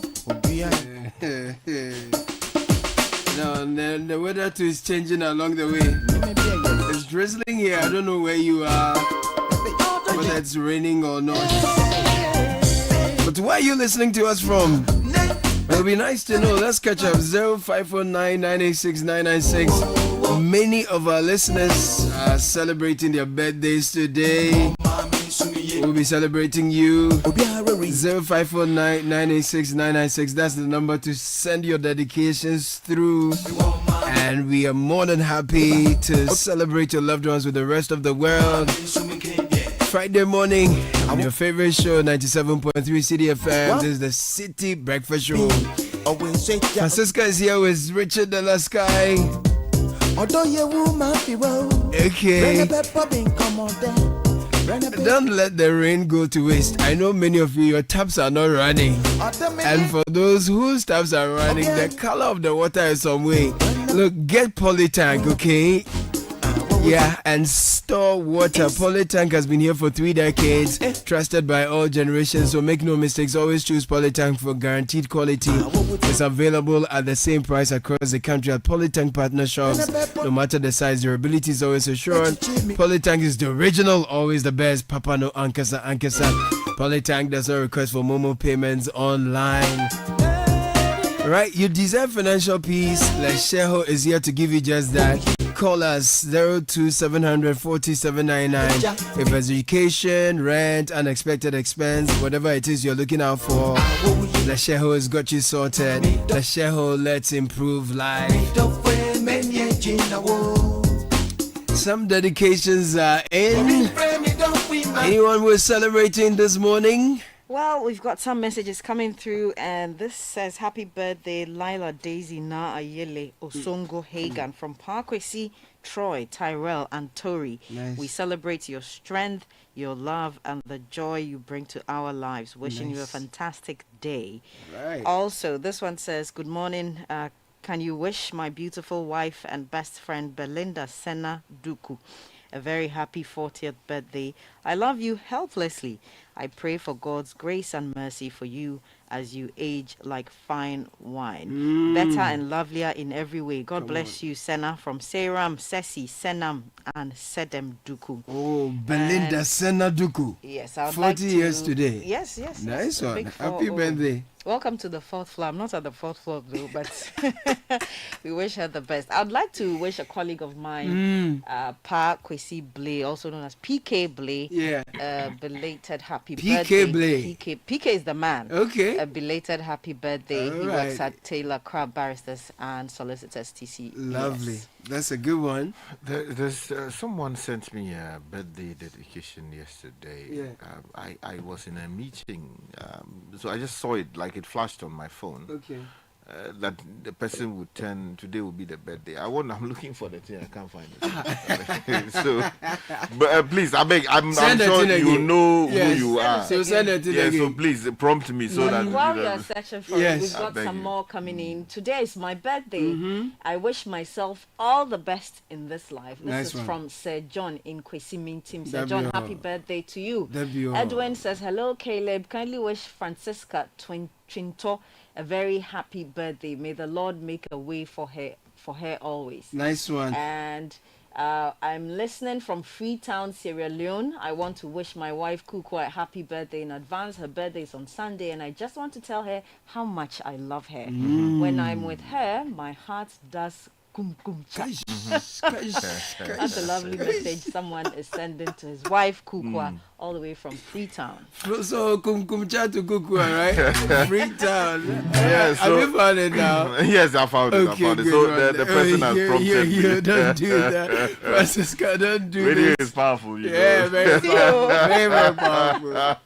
So this one is coming in from Dorcas, who works with Nuguchi. Okay. And says that today is my son's 6th birthday. And I want you to say happy birthday to him and wish him well. His name is Jackin Joseph Bani Bwedu Money of Unique Child Academy School inside Hacho, Ekomog. We wish him God's blessings on this special day. May he grow to become a great giant of history. Nice. Impacting our world in a truly positive way. Amazing. It's coming in from Dorcas and Dad Vigil. And they are celebrating their unique child, who is at Unique Child Academy School in Hachu Ekomog. And the name is Joachim Joseph Bani Bwedu Money. Okay. We are all joining this celebration and wishing Joseph all the very best. Birthday. Happy birthday. Nice one. Go and become an impossible man. Sharp. It's also the birthday of Ian Okwe. He's the CEO of Big Joe Organic Wache in Tema. He's listening to us from Middlesbrough. That's how you say it? Yeah. Big Joe. Middlesbrough. Hey, sorry. Yeah, I spelled that thing. Middlesbrough. Yeah. Oh, yeah. Okay, here's another birthday The wish. people, if you don't, you go big bar for them because you see that in the right time. Can they say Ododo? I don't know. That's a good one. Anyway, here's That's another birthday Yes. wish. Today is the birthday of my good friend, classmate Joseph Aino of National Health Insurance. National Health Information Office in Takoradi. May the good Lord richly bless him. Hi, Citi, CBS, Caleb and team. I want to wish a very happy belated birthday. So I want to wish belated birthday to Elikem at National Cardiothoracic Center, Kolebu. This is from Joyce, your sweetheart. Wow. So many birthdays today. This Kevin, one just says... a quick one. Yes, Happy please. birthday to our first and beautiful daughter, Anna Gracia. Sa. Okay. Today is your 4th birthday. We just want to say we love you and you'll do well. This is from Daddy and Mommy, Mr. and Mrs. Sa. I love that message. And this one says, kindly help me wish happy birthday to my beautiful daughter, Ekuya Kufo of Vine Christian High School today. I thank God for the amazing young woman you are becoming. You are fearfully and wonderfully made, full of grace, strength, and purpose. As you step into your teenage years, may God guide your path, protect your heart, and fill your life with his love and light. I'm so proud of you, and I love you more than words can ever say. Keep shining and enjoy your special day from Daddy, Mommy, Efia Jr. and Tina. That's from your dad, Ose Kufo. Happy birthday going out to you. Now, you know the best part of all the birthday, when it's your birthday, the messages can be overwhelming. The prayers are welcoming. But when the money rings in the momo, it feels good. Especially when they give you the card that go and shop and enjoy, buy some of the things your heart has always longed for. It makes you complete. Imagine if all the happy birthday, you drop one happy just birthday. convert it to you add 1,000. Precisely. Just to Precisely. No, now the BOG say we should use CD. We can still manage. If we do them like that, we can build giants. It won't be bad at all. It won't be bad. So as say one happy birthday, you drop it. So say as you are celebrating Senna, and to the rest of you, are for celebrating your daughter, and use your MasterCard. Use this evening. Use your MasterCard. Go have some fine dining experience. Some shopping experience, and use MasterCard. It's easy, it's convenient, it's great. Let's leave cash behind. Let's go cashless. So. The birthdays we brought to you is brought to you by MasterCard. They are helping us make life easier. Celebrate the ones we love in style. So step out there in style and use your MasterCard. Enjoy your birthdays. Whether you're buying watcher from your favorite spots in Osu, shopping online for the latest styles, or booking your next getaway to Dubai, MasterCard gives you the freedom to pay your way. Insert, tap, swipe, click. So many options, yet so easy. With layers of security protecting every payment, your money stays safe. From Trotro to travel, MasterCard connects you to the life you've earned and the one you dream of. Ask your bank for a MasterCard today. MasterCard. Safe, convenient, priceless. Join the conversation on the City Breakfast Show on Facebook at facebook.com/City97.3, Twitter at twitter.com/City973, and Instagram at instagram.com/City973 with the hashtag CityCBS.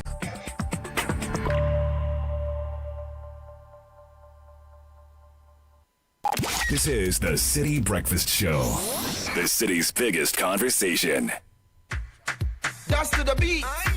RBB.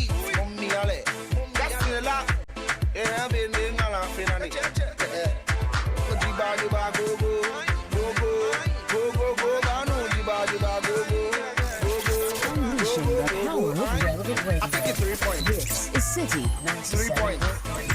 I take it 3 points. She think I say a fool. I take it 3 points.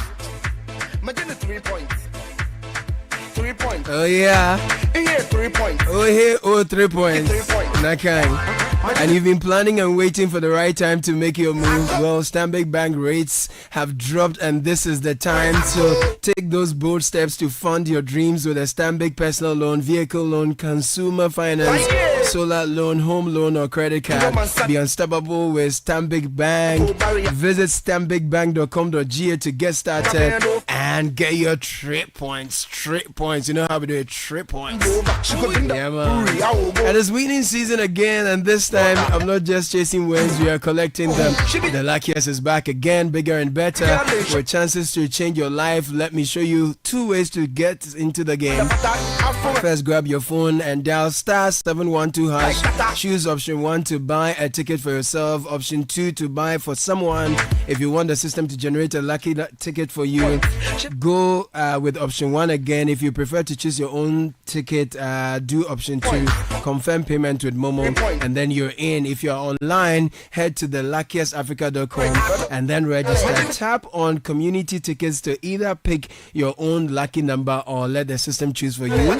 If you're abroad, you can do same. Use your card and you're good to go. This is your golden chance. Hop on and let's get lucky together, because luck is everywhere. Oh yeah. And Caleb, you know that feeling when it's the middle of the month, but your salary is already gone. Oh, chale. And the bills keep marching in. Chale. Fridge repairs, school fees, and those family commitments you can't dodge. Yeah. Well, with GCB salary advance, you don't have to worry. No complicated criteria, no guesswork. You can access up to 80% of your pay in seconds at the lowest interest rates. No paperwork, no branch wahala, just your GCB mobile app and you're sorted.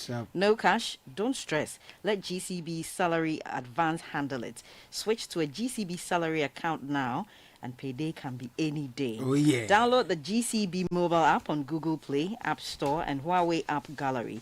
T's and C's apply. GCB Bank, your bank for life. So let's use and win, okay? First Bank Ghana is helping us use and win. From September 1 to November 30, use your first mobile app or *894# for your everyday transactions. You stand a chance of winning a cool 500 Ghana cedis cash every single week. Every single week, First Bank Ghana is rewarding smart banking. The more you use the first mobile app or *894#, the better your chances of winning. So what are you waiting for? Grab your phone now, use First Mobile or *894#, and you could be the one, or you could be one of our lucky weekly winners. T's and C's apply. Dial *894# or download the First Mobile app to initiate an account opening process if you don't have one. With our 0596921921 is the number. Your emails, firstsolutions@firstbankgroup.com to find out more. First Bank, you first. Yep. Well, Caleb, are you a customer of Enterprise? Yeah. If not, then you're missing out on Enterprise Advantage Points, the loyalty program that rewards you for staying covered the smart way. With Enterprise Advantage Points, customers can rack up points and score awesome rewards just by making purchases, renewing policies, and more, all through their self-service portal or the Enterprise Advantage app. Just log on to your account, access Advantage Points, and start earning points for rewards like airtime, Momo, and more. Visit my.enterprisegroup.net.gh or download the Enterprise Advantage app to get started. Join the Enterprise family now and purchase a policy today to enjoy this exclusive offer. Enterprise Advantage Points, because nothing you do should be pointless. Enterprise, your advantage. Yeah, man. I have a question for you. I have a question for you and Sky. What's before we go in, what's the oldest age you've come across on an obituary in recent times? Like you see people have obituaries on walls here and there on the streets and homes, and sometimes billboards. The streets are littered. What's the oldest age you've seen of a Ghanaian who has passed? How recently was that? That's very interesting. Recently, when I was away, I was driving on the Accra Cape Coast Road. I saw a signpost of an old woman or an elder. Right. They were announcing her passing, and the age written there was 115. 115. 115. Yes, 115. 115. And I recently lost my grandmother. My grandmother was 90 years. Oh, 90. 90. 90. And yes. So, I mean, but what I think is that it's rare. It's becoming very rare. In urban areas, it's rare to see that people have lived to that, many years, 115 or 90 years. Yeah. Typically, quite recently, on my way home, actually, driving in Accra, I saw 45 years. A woman whose obituary notice was put up when she was 45 years, and that was a bit sad, because that's, if life begins at 40, in 5 years' time and she's passed, that's very young. Yeah. So it varies, but I think that because we are becoming more urbanized, because our lifestyles have been taken over by a lot of sedentary activity, especially those of us in the urban parts, we have to do a bit more to match up with the 90 years and the 115. I think I've seen a woman who said she was 120 or 125. This in was Ghana. This was a documentary that was being aired on a television station, and she was talking about having been in this world for a long time. This really old woman somewhere up and she was healthy. She was standing. Was audible. She was standing. She was audible. You could see her grey. She had lost a few of her teeth, but she looked healthy. She was okay. Yes, it's becoming a rarity seeing people hit their 80s and 70s, especially in Accra. I asked because I took a walk in my neighborhood recently, and I mean the numbers, the ages I was seeing on the obituaries sort of struck me. Some were as young as 35, some 32, others 30. 45, 40, 50, 60 was the trend I was seeing. And once a while you see someone who is 70, and those you could tell are people who perhaps have lived in the villages or the rural areas, and you have their relatives within the locality who are advertising their obituaries here and there. So if you look up the life expectancy of the top 10 African countries that have the highest life expectancy as recently as 2024, can you guess which other countries will make the top 10 in Africa, for example? Which countries will be in the top 10 when we are talking about life expectancy? Can you guess? Nigeria. Okay. Actually, Nigeria is not in the top 10. Nigeria is not in the top 10. Nigeria is not here. Give me another guess. Maybe Eastern Africa, Kenya. Kenya is not here. Caleb, let me know. Yeah, Kenya is not here. So these African countries with the highest life expectancy at birth in 2024, and the source is the United Nations Population Division, right? You have Botswana there. You have Sao Tome and Principe. You have Libya there. Libya is doing 71. Botswana has 69. Sao Tome and Principe 70. Libya 71. Egypt is here. It came 7th with 72. Seychelles is here 73. Mauritius 75 is the 5th. Morocco is also 75. Cabo Verde. Cape Verde is here as well, is the 3rd. Algeria 76, and Tunisia is 77. In fact, Nigeria, the most populous nation in Africa, is positioned 54th with a life expectancy at birth nearly 22 years lower than Tunisia's, which is 77. So increasingly, we are seeing, our life expectancy in Ghana, I think, is around 64. 64, 65. Yeah. And I think that we can do a lot more better. You made a fantastic point about how we're becoming increasingly urbanized, a lot more sedentary lifestyle, and then also our dieting isn't helping. And this morning during the breakfast news, there was a disturbing story about more complications with respect to lifestyle diseases, non-communicable disease. You know, previously you heard more about diseases that were communicable, so there were outbreaks that led to people dying here and there. But now we are seeing that deaths that are occurring within our space are as a result of the choices and the lifestyle decisions that we make, and I think it deserves some attention. Yes, let me just share some statistics with you I'm getting from the globaleconomy.com, right? We're looking at the Ghana situation, and it says from the 1950s, life expectancy at birth was about 40 years. And over the second half of the 20th century, it rose gradually, reaching about 50 to 55 years by late 1980s, early 1990s, which appears to be some improvement. In the 2000s and or up to 2010s, there was also an acceleration. So that moved to about 61 to 62 years. And in recent times, this website reports that in 2023, for instance, life expectancy at birth in Ghana was estimated at around 65.5 years. Yes, so 65 also being the dominant number in 2024. 65. And by sex, let me give you the sex breakdown. Female, so no surprise there. Female the women are always living longer than tends to be higher than male. But it says, for instance, in 2022, you had female life expectancy at 66 years, as against the male 61 years. Wow. But the interesting thing is that one of the contributors to the maybe the females, the disparity, not the disparity, but one of the contributors to the deaths among women is maternal mortality. It's a leading reason why some women will lose their lives. But despite that, they still outlive the men. Wow. You know, recently, about 7 days ago, I read a publication that said Japan has set a record of nearly 100,000 people aged above 100.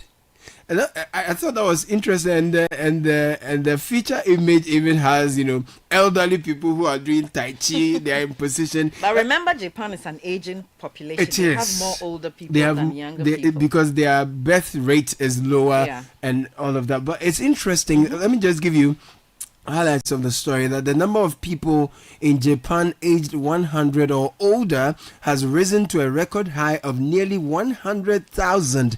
Its government has announced, now setting a new record for the 55th year in a row. The number of centenarians in Japan was 99,763 as of September, the health ministry said on Friday. They are deliberate about it. They are even counting how many people are older than 100. Now, of the total, women accounted for an overwhelming 88%. Now, Japan has the world's longest life expectancy and is known for often being home to the world's oldest living persons, though some studies contest the actual number of centenarians worldwide. It is also one of the fastest aging societies, with the residents often having a healthier, this is something you like, a healthier diet, but a low birth rate. So that's the other part. The oldest person in Japan is 114 years old. This is Shigeko Kagawa, a woman from Yamakoto. She's how old again? She's 114. Oh, wow. Yeah, don't we have people in Ghana who are older than 114? Well, the signpost of the lady I saw was 115. Someone sent me a message asking whether we are sure the people had their birth certificate at the time they were born in Ghana. You know, they use interesting ways to calculate their birthdays. You know, there's a huge funeral somewhere, something. So let's not discount that necessarily. Now, the health minister of Japan, Takamaru Fukuoka, congratulated the 887,784 female and 11,979 male centenarians on their longevity and expressed his gratitude for their many years of contributions to the development of society. There's a lot we can learn from Japan. Yes, they must be doing something right. And in the story you read, you talked about diet, which signals our lifestyles. So maybe there are lessons that we can pick from them in terms of what they are eating, how they are keeping their physical bodies, all of that. There are things to learn from them. it says, it continues to say the higher life expectancy is mainly attributed to fewer deaths from heart disease and common forms of cancer, in particular breast and prostate cancer. Now, Japan has low rates of obesity, a major contributing factor to both diseases, thanks to diets low in red meat and high in fish and vegetables. So diet, again, lifestyle, very strong. The obesity rate is particularly low for women, which could go some way to explaining why Japanese women have a much higher life expectancy than their male counterparts. And now, an increased quantities of sugars and salt crept into diets in the rest of the world. Japan went in the other direction, with public health messaging successfully convincing people to reduce their salt consumption. Wow. But it's not just diet. Japanese people tend to stay active into later life, walking and using public transport more than elderly people in the US and Europe. Radio Taiso, a daily group exercise, has been a part of Japanese culture since 1928, established to encourage a sense of community as well as public health. What's interesting is that whereas you have lower cases of fewer deaths from heart disease and common forms of cancer, in particular breast and prostate, in Ghana, we are recording more complications. In 2025 alone, we are told from Kolebu that the hospital recorded more than 5,000 complicated diabetes referrals and over 2,000 kidney cases. Now, Kolebu is a tertiary hospital, so you can say that you are likely to have more of these cases coming from across the country. But I have no doubt if there is a breakdown, you will have more of such coming from Accra. So you have over 2,000 kidney cases, referrals, 5,000 complicated diabetes. Let's hear from the CEO of the hospital, Dr. Yakubu Seidu Adam, who has described the trend as alarming, noting that people under 40 are increasingly affected by cardiovascular and lifestyle-related diseases. When you look at the cases in question, it's quite broad, and you have to deal with renal cases, you have to deal with cancer cases, you have to do so many other cases. We all know the burden of this group of cases we deal with. Now, on regular basis, we are faced with cases with cardiovascular accidents, cases in people who are aged 35, 40. In the past, the mentality was that after 60 years, so you can do everything you can do, but when you get to 60, you start taking good care of yourself. These days, it's not so. Sometimes 35, 40, talk of kidney disease is same. So it's a wake-up call for we as caregivers to face the challenges that our population are faced with. So you heard Dr. Yakubu Seidu Adam. He is the CEO of the Kolebu Teaching Hospital. We'll go onto the phone line very quickly and speak to Dr. Albert Agbi. He was just pulled out of the theater. I understand he's standing on his feet working in the theater to speak to us very briefly because this is his area. He's a physician specialist, cardiology, senior resident at the Kolebu Teaching Hospital. Help us understand better. Doc, good morning and thank you for joining us. I see that our disease burden is shifting, right? We used to have a lot of people dying from communicable diseases. Where are we headed according to the data, and what's the story behind the numbers? Okay, sure. Good morning, everyone, and thanks for the opportunity to speak on this subject. So the issue now is that communicable diseases were the highest. You know, the cause of death was the highest. So tuberculosis and HIV and the diseases that can be transferred from one person to the other. But now we are realizing that non-communicable diseases are actually on the rise because of lifestyle and also our genetics. You know, we are not as active as our grandparents and great-grandparents were. So the 34%, that's the percentage of adult Ghanaian or adult Ghanaians who have hypertension, about 34% from our recent study. So it means that 3.4, or let's just say 3 to 4 out of 10, every 10 Ghanaian adults you see have hypertension. And less than 50% of this number know that they have hypertension, because most of them have very poor health-seeking behavior, which means that they will tell you, me, I don't get sick. I don't go to the hospital. So they don't have their blood pressures checked, their sugars are not checked, their cholesterol is not checked. So you realize that there's a lot of distraction going on at the background. We call hypertension the silent killer because, one, when you have hypertension, you have no symptoms. It's not like malaria. Malaria, when you have malaria, you have headaches, you have fever, you probably have some chills, loss of appetite. You go to a pharmacy or you find some medication and take. But when you have hypertension, it can go on for years and you have no symptoms at all. When the symptoms begin, they are usually complications like headaches. So someone will tell you that, for me, I don't take my hypertension medications. When I have headache, I know my blood pressure is high. That's very dangerous because it means that you are almost at the point where you are going to be having complications, because hypertension itself has no symptoms. Then we have diabetes, then we have high cholesterol levels in the blood. Those also don't have symptoms.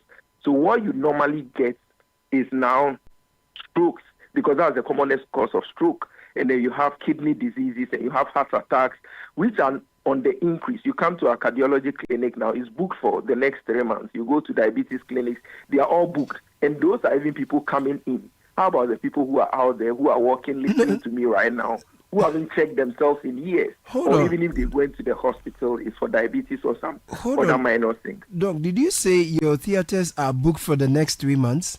No, I mean our clinics, our OPDs. When you come, we virtually give 3 months reviews because of the numbers that come. Very huge numbers. And those are the people who have even been referred. So there are a lot more out there who have all these conditions I've mentioned, who haven't checked, so will not know. And the symptoms also don't come up because those diseases in the beginning don't have any symptoms. And you are saying that hypertension is a silent killer. Out of every 10, 3 to 4 have hypertension. Of every Ghanaian, yes. So hypertensive. Now, yes, in that building now, out of every 10, about 3 will have. But will probably not know. Because they've not checked. Wow. Yes. And then there is also diabetes. So the top 10 killers of the average Ghanaian adults now, you would say, are these diseases you've mentioned? Yes, so strokes, heart attacks, kidney failure, and then hypertension. So hypertension is virtually driving all this. Then we have diabetes, then we have cholesterol problems, which are all lifestyle.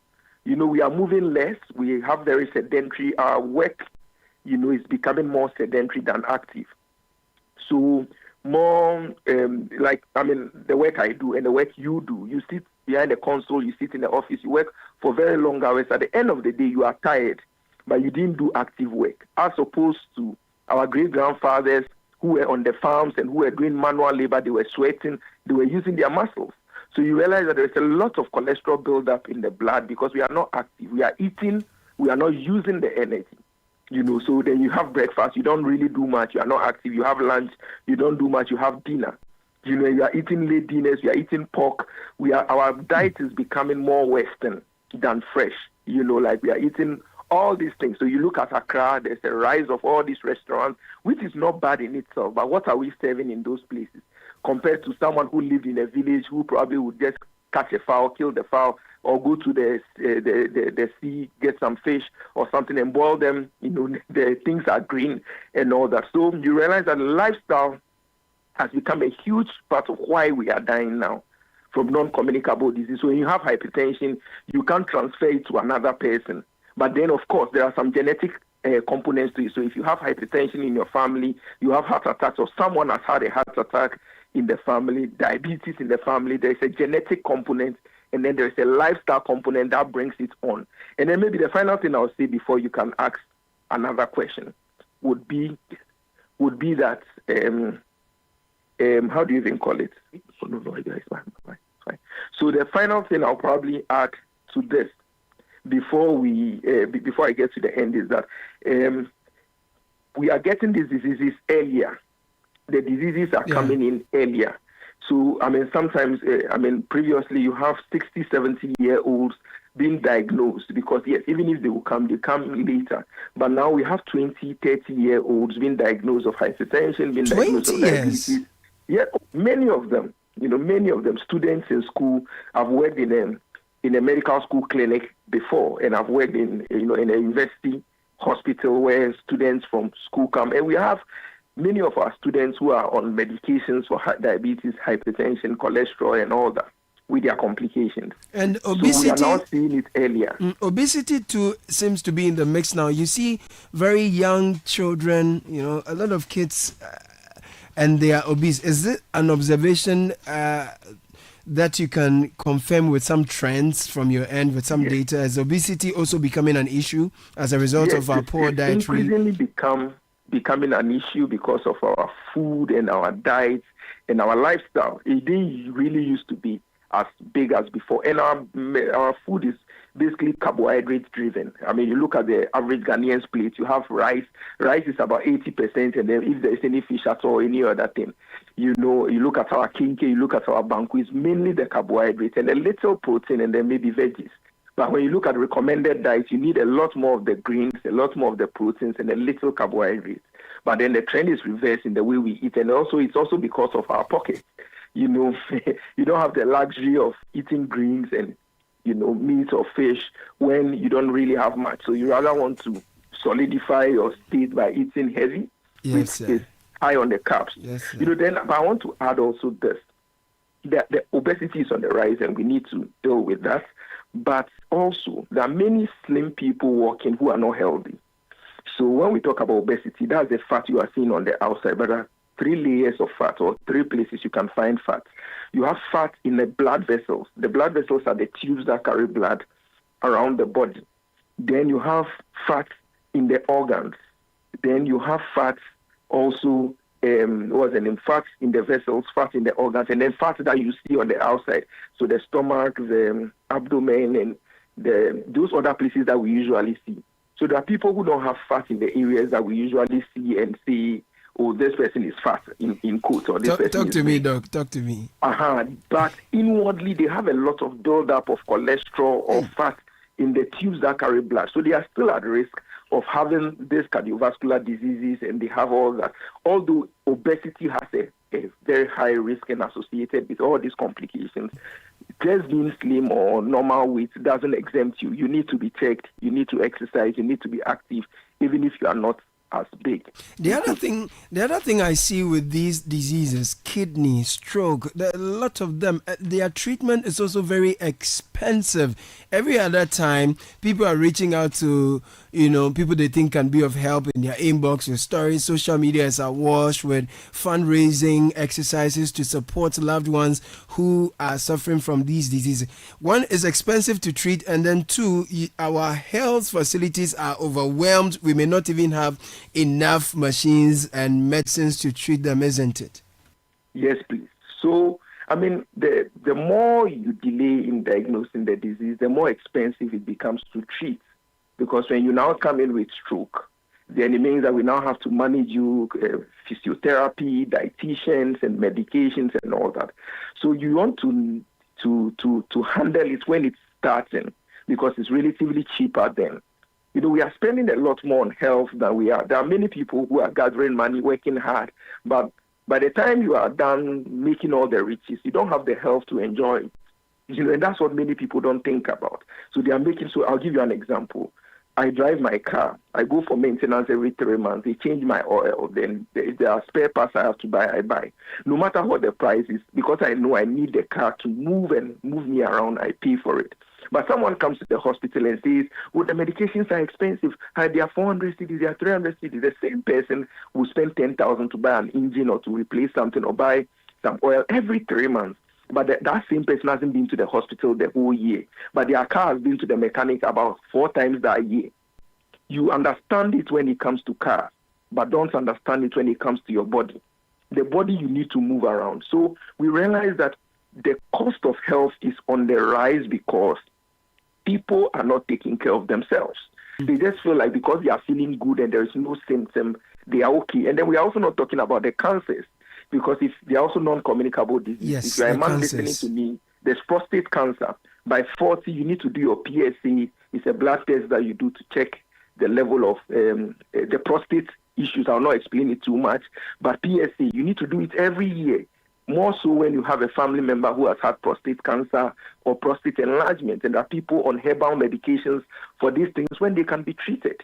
So we have the cancers there, we have breast cancer. They are all on the rise. So if you don't check yourself, there's Pink October. If you're a woman, you have to have your breast examined professionally. Although you can do self-breast examination, if you are older, you need to get a mammogram. There are things, cervical cancer, you need to get a pap smear. So our health-seeking behavior is not such a great one, also because we are religious.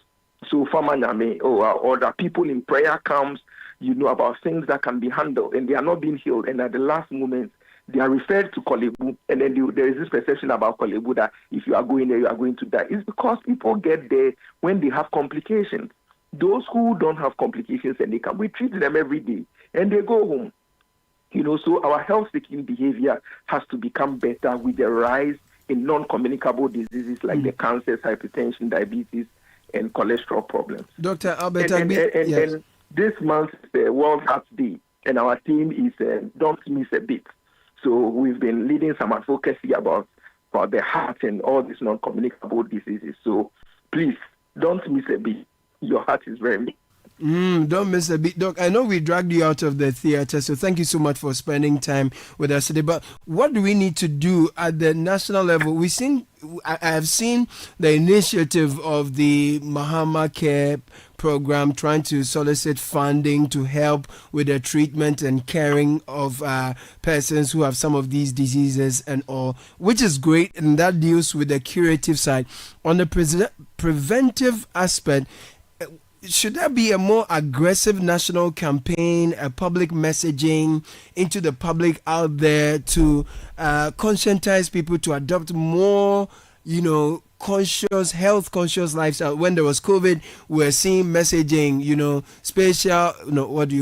social distancing, and, cough into your elbow and all that thing, wear your nose masks.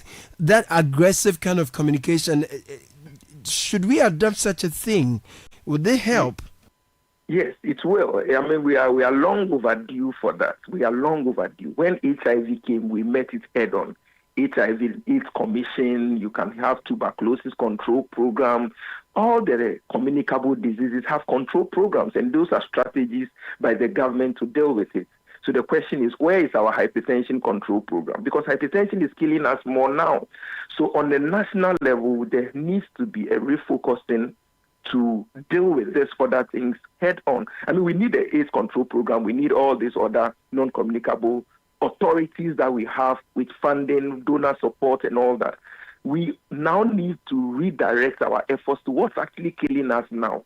I mean, many HIV people, when they take their medication, they can live a very long life. We have people who have been on ARVs for 30 years, 20 years. They've been in this country. They are okay. How about those who have hypertension, who can die from it, who don't know? Right. It's good that Citi is calling and all that, but how many of our talk time is given to something like this?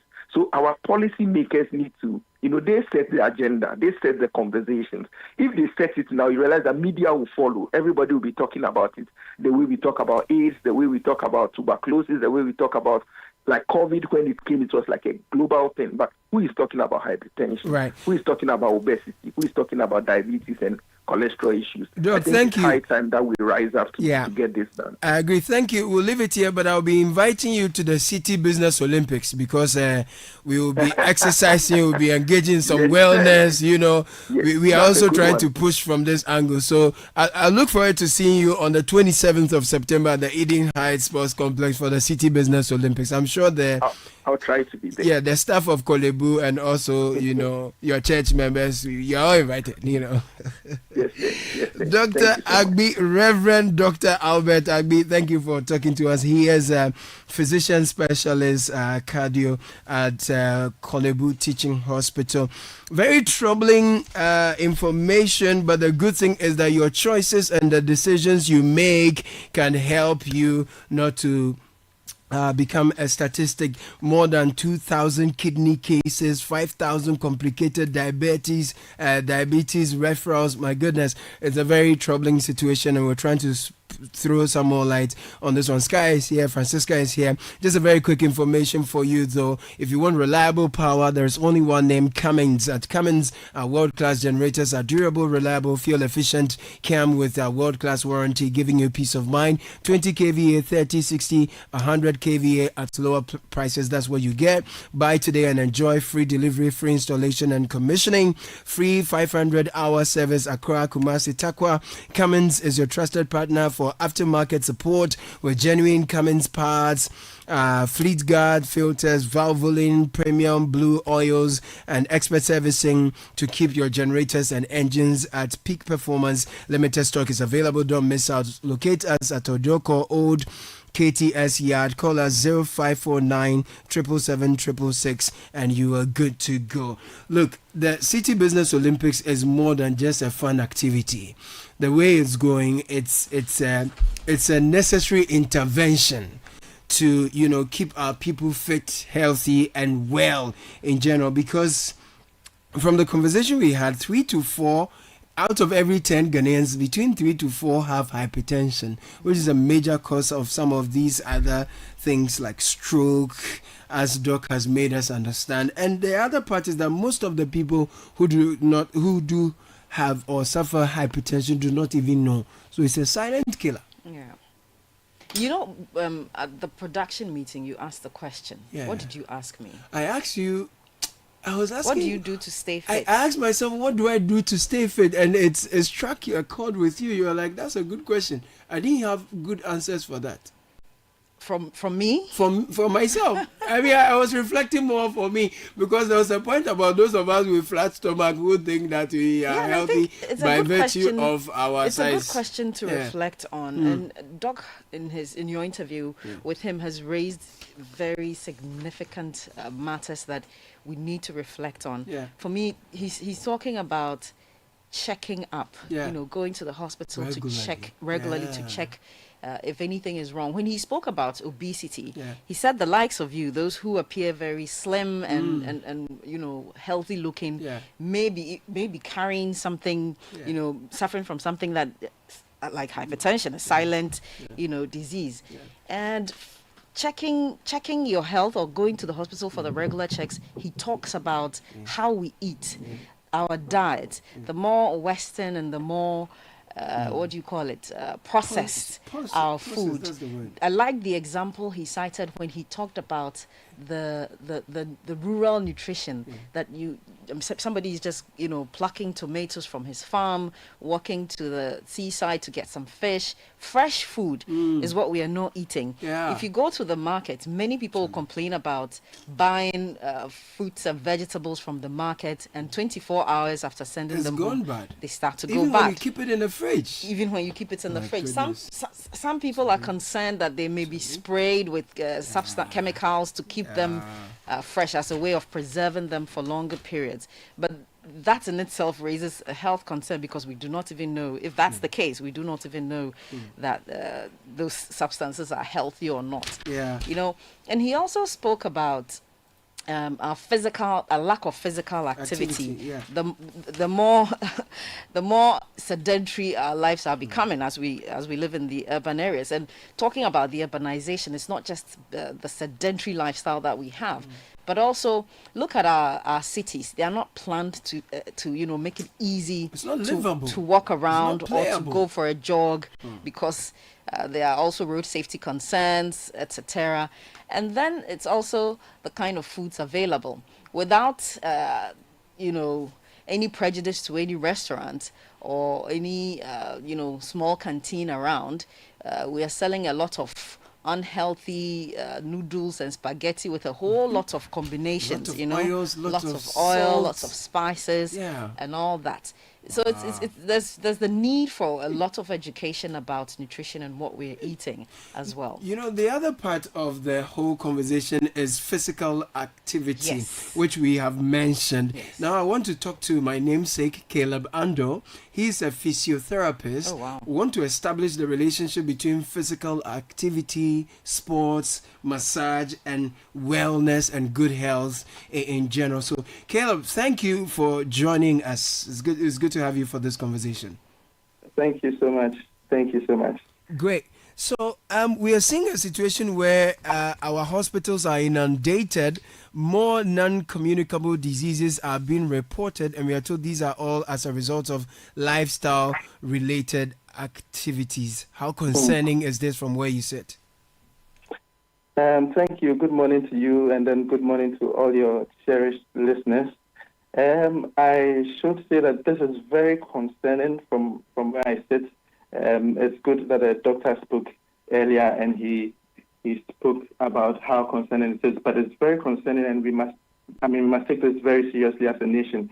And I'm very happy to know that CTFM is taking this initiative.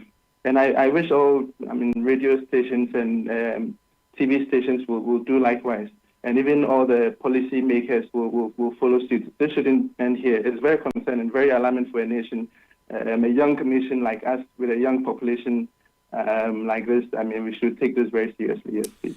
I think that when it comes to physical activity, many people know why it's important. But what are the reasons you get from your clients as to why they are not able to engage in enough physical activity to stay fit and well?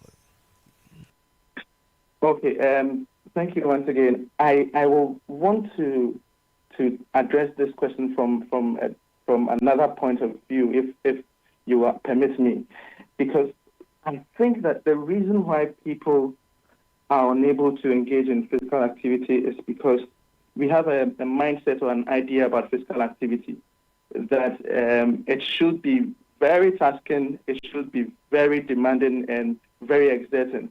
And so with that mindset, a lot of people already feel tired and feel lazy to even start the process. But if we can incorporate physical activity or physical exercises into our daily life, I think we can start, first of all, by finding something that's enjoyable, an enjoyable activity. First of all, something that you enjoy as a person that can still fall into exercising. So, some people will enjoy walking, swimming, dancing.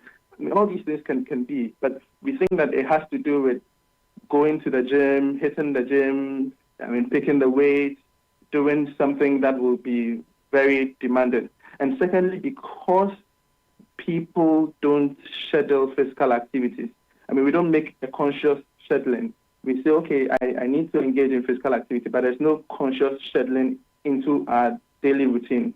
So if we could schedule that, okay, I'm going to exercise 4 times a week or 4 days in a week, maybe or 3 days in a week. Let me just say maybe Monday, Wednesday, Friday, Sunday, and it's at this particular time, and it's pinned at that time. It makes it easy for people to engage in physical activity. And last off is for us to also start small, begin with something that is short, something that is manageable, and you can gradually progress, gradually increase the intensity.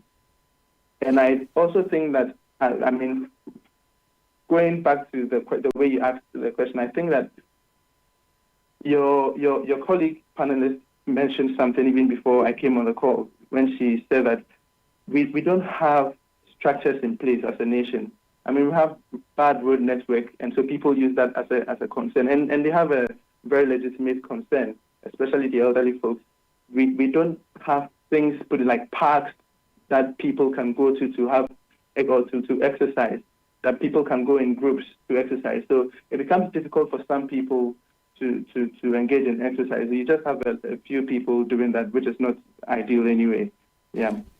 The heartwarming point I'm learning from you is that we don't need to do anything so physically exerting, like going to the gym, lifting metal and all. Doing things we enjoy, like walking, dancing, swimming, running around. What about gardening for those who are into that? Is it something that is exerting enough?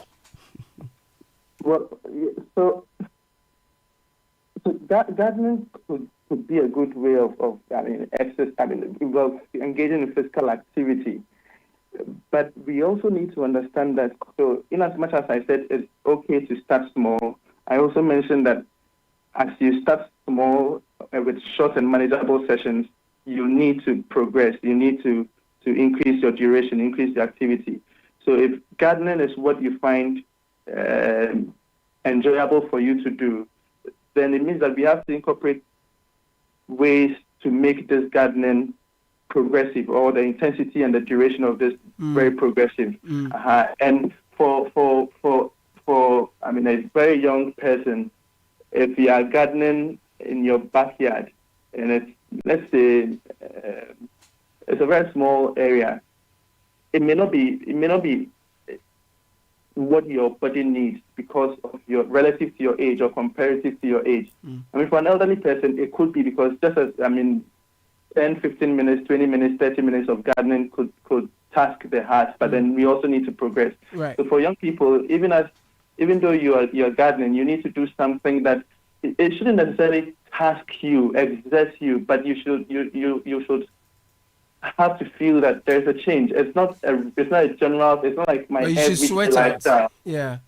Yeah, there should be something that should touch the heart a bit.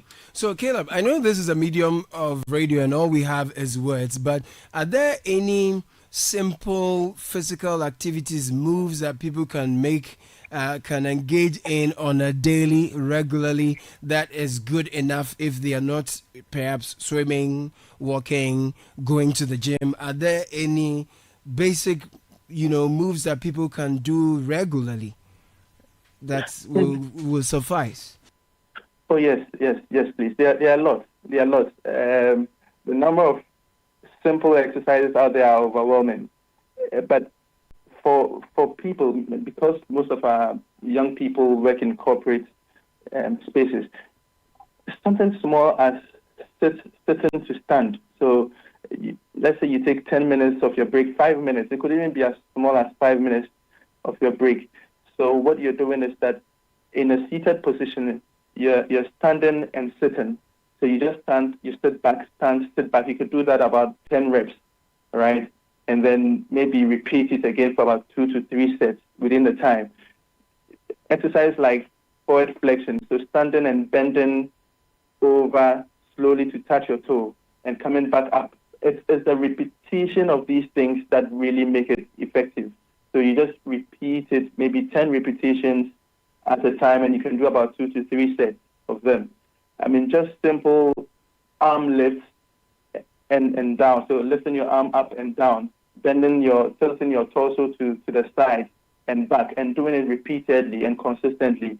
It will shock us or surprise us how beneficial these seemingly small or less tasking activities can be very helpful to us, because they are very different from your usual routine, your normal daily stuff. Yeah. So the body is able to pick it up as something new and is able to work with that. The only thing is that as you go on, like I said earlier, as you keep going on, as the days go on, you can increase, or you have to increase and progress the exercise by increasing the duration, increasing the intensity. That's all. But if you start something small as this, it will be very beneficial. Caleb, my final question will be for you to establish how physiotherapy is important to our wellness and health overall, and then also if there is any policy gaps that need to be filled from the government side, from where you sit, if you've identified any policy gap that needs to be fixed to ensure that more people are engaging in physical activity to boost our overall wellness. Okay, thank you. So first of all, we're talking about how beneficial physical activity is to our overall well-being. Yes. In terms of longevity, a few things. Hypertension and kidney diseases earlier. So, first off, physical activity can have tremendous benefits on our cardiovascular health. So, what physical activity does is that it improves or strengthens the heart, and so then it's improving your heart activity, which in turn will reduce blood pressure and also can reduce some the risk of heart disease. It's very overwhelming how much this can be beneficial to the heart. Physical activity can be beneficial to the heart. All right. So it will lead me to my next point by saying that then physical activity can also can help in reducing or managing our weight or reducing obesity, which is widespread. I mean, there's a lot of cases in the nation now. I mean, there's a lot because of less physical activity or reduced physical activity levels in people. Right. Yeah. So that these two alone are even factors that can improve longevity in people's well-being. But let me even talk about muscle strength and muscle flexibility. Physical activity improves your muscle strength. It can improve the flexibility. So it can improve bone density. There's a lot of osteoarthritic cases or osteoporosis being reported in the clinic on a daily basis. And so osteoporosis means reduced bone density. Right. And a lot of people don't know is that the more you bear weight on these bones, the more dense they become, because the body sees the need to strengthen the bones to bear the weight that you are putting on it on a daily. The body recognizes that, okay, this body is intact daily or is engaging in some. Right. So I need to strengthen the bones by producing all that is needed to increase the bone density. Right. Caleb, That helps to reduce osteoarthritis as people age. Right. It can improve physical activity, can improve sleep. It can improve sleep duration. It can improve sleep quality. It can improve mood. I mean, it can reduce anxiety and stress. It can improve immune function. I mean, there's a lot. There are lots of ways that physical activity in turn can improve both well-being and longevity in people. Now, to the second question, in terms of policy, I think that the stakeholders, I mean, the Ministry of Health and Service and other stakeholders will have to put a lot of measures in place. So first of all, like we said, we have poor road network. So people want to engage in activities. They are bored staying at home. They want to walk in the neighborhood, and there are no proper walkways for people to use, other than having to compete with cars on the road. And so if we could have, I mean, and this may be long term because we don't even have good road network to talk about even putting sidewalks by the ways. But I think if there's something that the government could put in place or could start thinking or making, it will really help. It will go a long way to help us if we could have parks in certain places. And I saw something that was done when there were these sports astroturfs being done, which is a good thing, but I think it's very, I mean, they are very limited. Well. Thank you, Caleb. We'll leave it here. Caleb Andor is a physiotherapist. Thank you so much for speaking to us. He works with Accra Physio Center. So, Charlie, say we have to be physical. So that's the whole story. If we engage in physical activity, you understand? I think it's something that many of us have forgotten, especially those of us who find ourselves in the spaces we work in, where we're sitting behind the laptops, we're sitting behind computers and typing away our submissions to the courts or whatever institutions that we're trying to address, and we do that for long hours without actually getting up to put some pressure on the muscles, ensure that there's some movement, and many people do that routinely every single working day. You see some of our judges, no physical activity. You see many of the lawyers. You go to a bar conference, before you know it, they say, oh, somebody has collapsed. They took the person to hospital and the person is gone. Some of these things have their own traces to lack of, physical activity. I mean, previously, what were humans doing? They were walking several hours to find food. They were running after animals to catch them. You understand? All kinds of things were happening as to put a lot of pressure on the body, on the heart, on the muscles. and to sharpen you in many ways. But you sit in your air-conditioned vehicle, drive from the house down to the office, sit here for so many hours. From cold room to cold room. Cold room to cold room. And you say you are not a fish. And you meet some of the people, the fufu in front of them, the banku in front of them, the decoration of meat. Oh, Charlie. The body can only eat so much of it. You understand? So it's a question of how to balance all of those things. So if you are not doing so much physical activity, how much food do you have to take in? Because back in the village, people went to the farm after eating gariba, or even while on the farm. One time. Proper gariba with all the things. Time. And when you see them, they are holding all the, the implements, everything. Everything. So it's a problem. Yes, when you make money, it's good. But you don't want to make money and use that to pay for what? Yeah. Hospital Medication. bills. Medication. They say eat your food as medicine, or you eat your medicine as food. Exactly. So let's balance it. Let's do our very best to balance. It is not easy.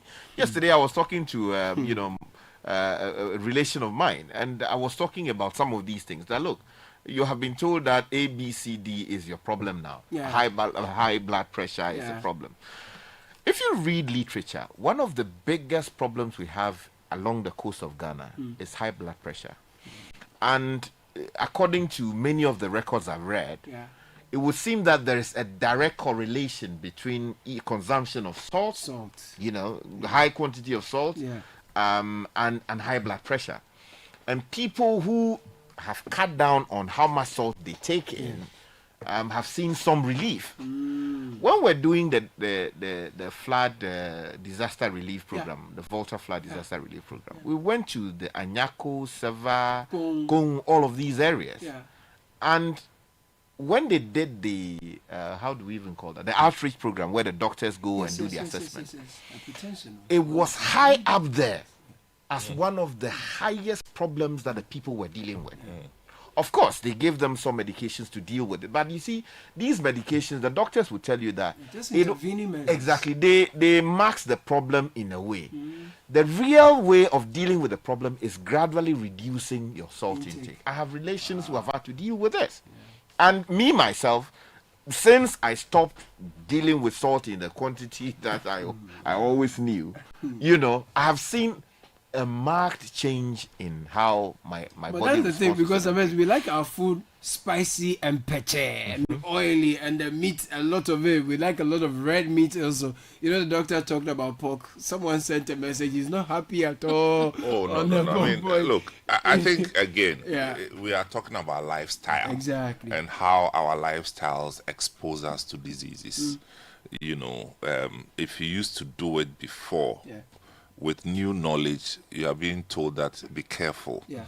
Now, be careful because for a lot of the diseases that they've mentioned, you hardly ever find yourself in a place where you can eradicate it completely. Once you get there, you have to treat it. It's very managed. It's very. I mean, things as regular as high blood pressure.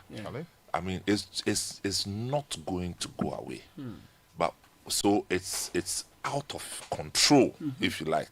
What you can control now is to prevent the exposure. That's right. And that's why we here are saying that 27th. Thank you. Every company listening to us. Yes. Take your staff and come and spend one day. It's one day. Now, not that one day will let you lose weight or solve the problems, but it's going to expose you to a new way of keeping healthy, keeping fit, and organizational group dynamics, the way to live well and sustain our health. So Business Olympics is not just about coming to take trophy.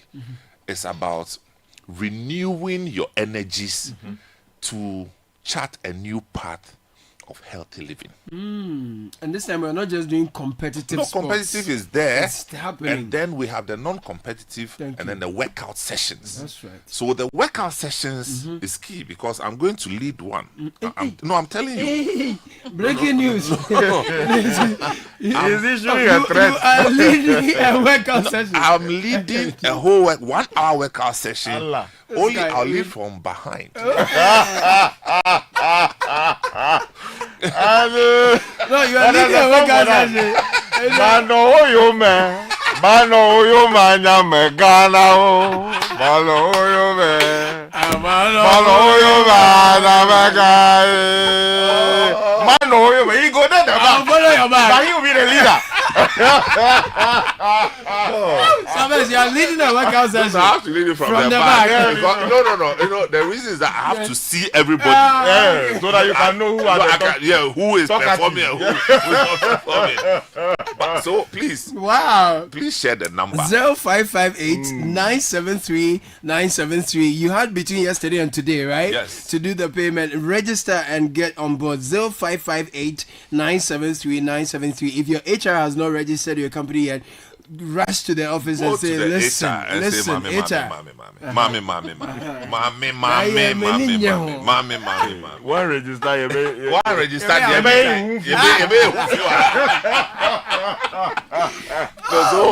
no, seriously, because and we need to sustain this kind of conversation because Charlie, at times you see, and I don't want to give pork a bad name. What a shock.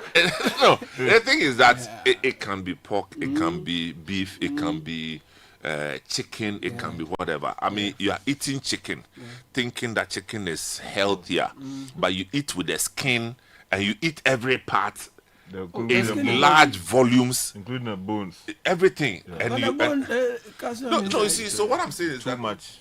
Just be a problem. Moderation. Everything in moderation. But if it's not good for you, it's not good for you. When we talk about moderation, Kaka say yesterday we messed up. The way I loaded my plate, when I saw what was on the plate, I was very embarrassed. I was very, very shy. So I think the conversation is very important. Very, I think very important. This year's edition is also focusing on wellness. Yeah. And I find that interesting because wellness is not just about the physical body. We've had a good conversation about food we're eating, physical activity, but the mental, management of stress is also very important. And in our corporate life or in our corporate lives, stress is a key thing that we all struggle with and we all try to manage. And so I'm excited that is also included in this year's edition. Yeah. Wellness. Yeah, I mean, you see, in other countries they enforce some of these things, but in our part of the world, we don't have a policy, robust policy to actually get people to do these things. So when you come to the games, right? And you are introduced to this. This is the first time some people would ever be introduced to something like this. True. For a long time since they left school, they've not been doing it. And when they come and they see it, there should be some renewed appetite to get back there. And then sustaining it. Sometimes we just start and then we leave it midway. Yeah. That is where the danger is. The discipline to continue. The discipline to continue and make it an integral part of your life. Audrey just sent me a text, okay? She's listening to us and she said, Charlie, we have to resume our weekend walks. We have to resume one form of exercise or another. And we are introducing all of you to this practice, again. Yes. There will be aerobics. Aerobics, no? Aerobics. Bomizo brazo, why? I don't know aerobics. Yeah, the zo brazo never. Yeah, aerobics. 100% zo brazo. Zo brazo. Yeah, the aerobics. Aerobics, no. What I say? Oh my Lord. So can you imagine? Thank you. 30 minutes of zo brazo. Thank you. Doing all the Kakra, by the time you are through with it, I'm telling you that 5 kilos will be off. The thing is that many of us don't sweat these days. No, we don't. Because we are not doing the things that will make us sweat. True. And elsewhere, people are paying good money to sweat by dancing. Yeah. There are places where people go to just to dance. And that is their form of exercise. Dance. Yes. Yeah. No, that's what we are doing. We have a dance class happening there. Zobra. Yeah, the Zobra Zone best. So there's a dance class. Yes, that's the aerobic section. And you are leading one of the workout sessions. That's the highlight for me. From behind. Oh, no, from you the know how the behind. headmaster say there behind. From behind. Charlie, when the song there, you find out. Oh, you don't know Zoblazo. I have in Freddie Mayweather. You should play it. Have you found it? You see that? No, Dr. Blanca Padia. In other words, you go. Yeah. Have you found it? You have found it. Okay, You then see drop that it. thing? You want to start the Yeah, the vibe for start for here. Yeah. It'll be very necessary. It starts small. Blazo. That be where the real thing. Look at maybe this one. Okay. Oh, this one. Oh, Daniel. No, our technician. It's not the usual I think he has cholesterol issues.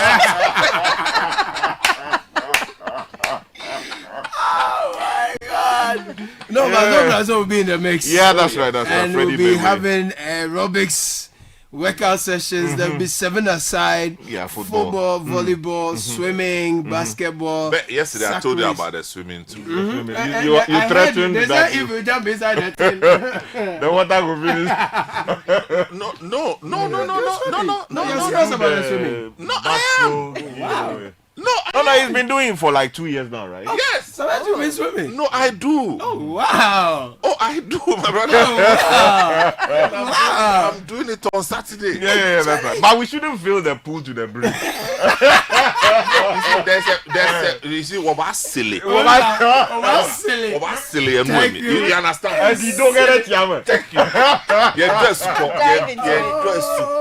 That's the silly, no? Yeah, one silly. You understand? But We are not going to splash water. Why you say we shouldn't fill that into the brim? No. He thought I was going to splash there. We'll enter the thing like fish. Tell us about your story getting into swimming. I mean, how did you start? I mean, what brought it to you? You know, as for swimming, I actually thought it was a curse. Okay. I'm telling you. Wow. From KNUST, you know KNUST has the largest pool. That's true. You know. How do you stay there? We went, we'll go and learn. Me hello. Everybody will know how to swim. Me hello. When I fall inside, when I enter the water, then I'm sinking. So, Charlie, I kind of.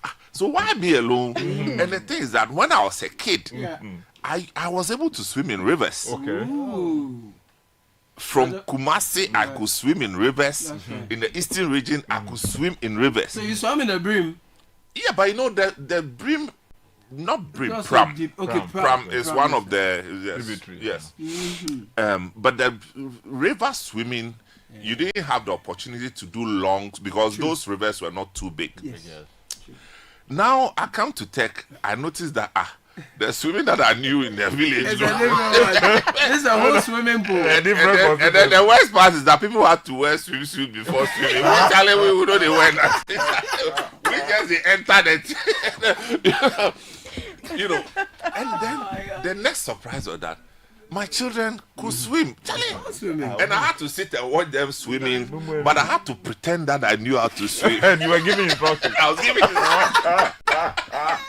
African mothers. You know, so I think it was about 2-3 years ago that my friend, my mate who's in the military said to me, my brother, if you are serious about it, I'll give you a boy in the camp there, you know, officers mess, so he passed me on to some swimming instructor, and in 1 month. 1 month? Yes. Oh, no, in 1 month, I'm telling you, I could swim. Of course, not all the styles, but I could swim. And that has been the story. Wow. That's beautiful. No, that's beautiful. So now I can do the swimming. Thank you. You know, butterfly walk. I don't fear any. First, the depth of the water. Wow. Now you can you don't do chicken. shallow waters. You go. Oh no, you can't do shallow waters. Like it's not exciting to do shallow waters. You are doing advanced level swimming. I wouldn't say advanced level, but yeah, I mean I can manage myself in the easily. You understand? This is inspiring because me, I can't. No, you have to be inspired, otherwise it's witchcraft.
So that's the song for the aerobics, you know. The proper party they come. So you wait.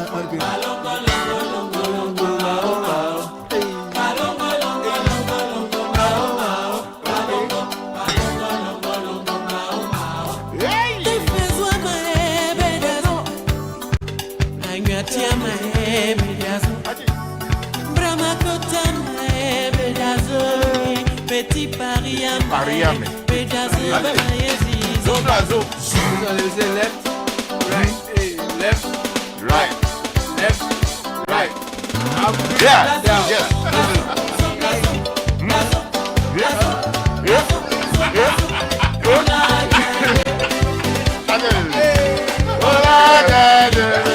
This song has been played for less than 2 minutes. See the way you are sweating. I'm telling you, just left, right. I'm sweating. No, it's gonna be fun. There are people listening in their cars and trying something. Charlie, be careful. Be very steady. So it's 8 a.m. It's starting on 27th of September. Saturday, Eden High Sports Complex wager. Look, we're all going to be walking through that very beautiful space as well. So do well to register. Today is the deadline. If your company has not registered yet, you're going to miss out big time. We're talking wellness, we're talking keeping fit, we are talking our health. So you cannot miss this.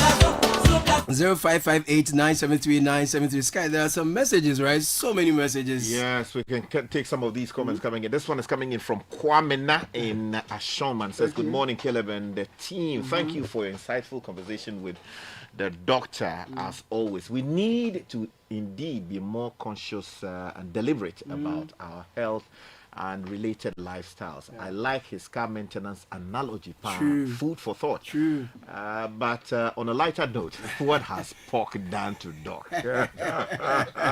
He said he singled out branches. That's how they call the branches. Moderation. Moderation. You know, but you know, pork, they take the meat part, not the area way.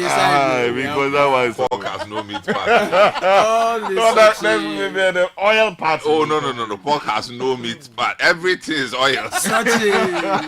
So good. And this one is coming in from C. Beko. It says with fish with DDT and gunpowder. Preserve the fish with formalin. What is that? They have formalin. Formaldehyde. Formaldehyde. Yeah. These fishes or the fish are used to prepare soup. Well, he's actually talking about contamination. Yes, plenty salt. Are you familiar with this DDT thing? Yeah, yes, I know that some people use it. And, you know, we investigated it sometime. Yeah. A lot of, the fisher folk go on the sea and then they pour DDT. In rivers, actually. In rivers, So and even in the sea, they sometimes do it. And then sometimes they throw carbide. This chemical. The chemical, we call it carbide. That's right. And so that it will kill the fishes, and then they collect and then harvest. Actually, the key word is harvest. And bring them, and then we eat. And then also and then Sunday they'll go to church and then sing hallelujah. Yeah, they think they are feeding the population. It's crazy. And this one is coming in from Godwin Eric. No, he asked the point about fishes from Galamsey rivers leading to, so for the next 5 years, every Ghanaian would suffer one form of cancer or non-communicable disease, hypertension, diabetes. Now, that's because our rivers are polluted. Yeah, because that's difficult. We don't know how to even trace where the fish is coming from elsewhere. Traceability. Yeah, when you see the packaging and related, right, you know the source. You know where the fish is coming from. But you can't. So if you like, you must turn to Akosombo and related places to see what they do with that. This one from Eric in Zenu Atadeka says, I think the media can also contribute their part to building a better healthcare system if they give the hospitals and doctors space to talk about some of these issues on their platforms and not waiting for the government to set the agenda. Nana says that everyone is selling sugary drinks these days. And they are marketed especially towards the kids of our country. I think kids who wouldn't eat without a bottle of fizzy drink by their side, they are also facing all of these problems. Childhood obesity is on the rise in Ghana. Also, the glorification of these obese kids by their parents as a sign of good living or being healthy also needs to be addressed as a country. Just like we have the dangers associated with smoking on cigarette packs. Let's start displaying the side effects of these high sugar consumption on bottles, highlighting obesity, hyperactivity, etc. Samens is a couple of days ago, in Ghana we eat to shame the devil. Yes, and he to show we have made money. Kwame Klu from Adenta says, Caleb, my cholesterol was diagnosed as high for the first time in 2019. I still have it, and I'm now 29 years old. So you need to balance. The point we're making, once you get there, managing it is difficult. You need to sacrifice a lot of things. So companies, corporates, please come and let's walk. Come and let's jump. Come and let's do the zobrazo.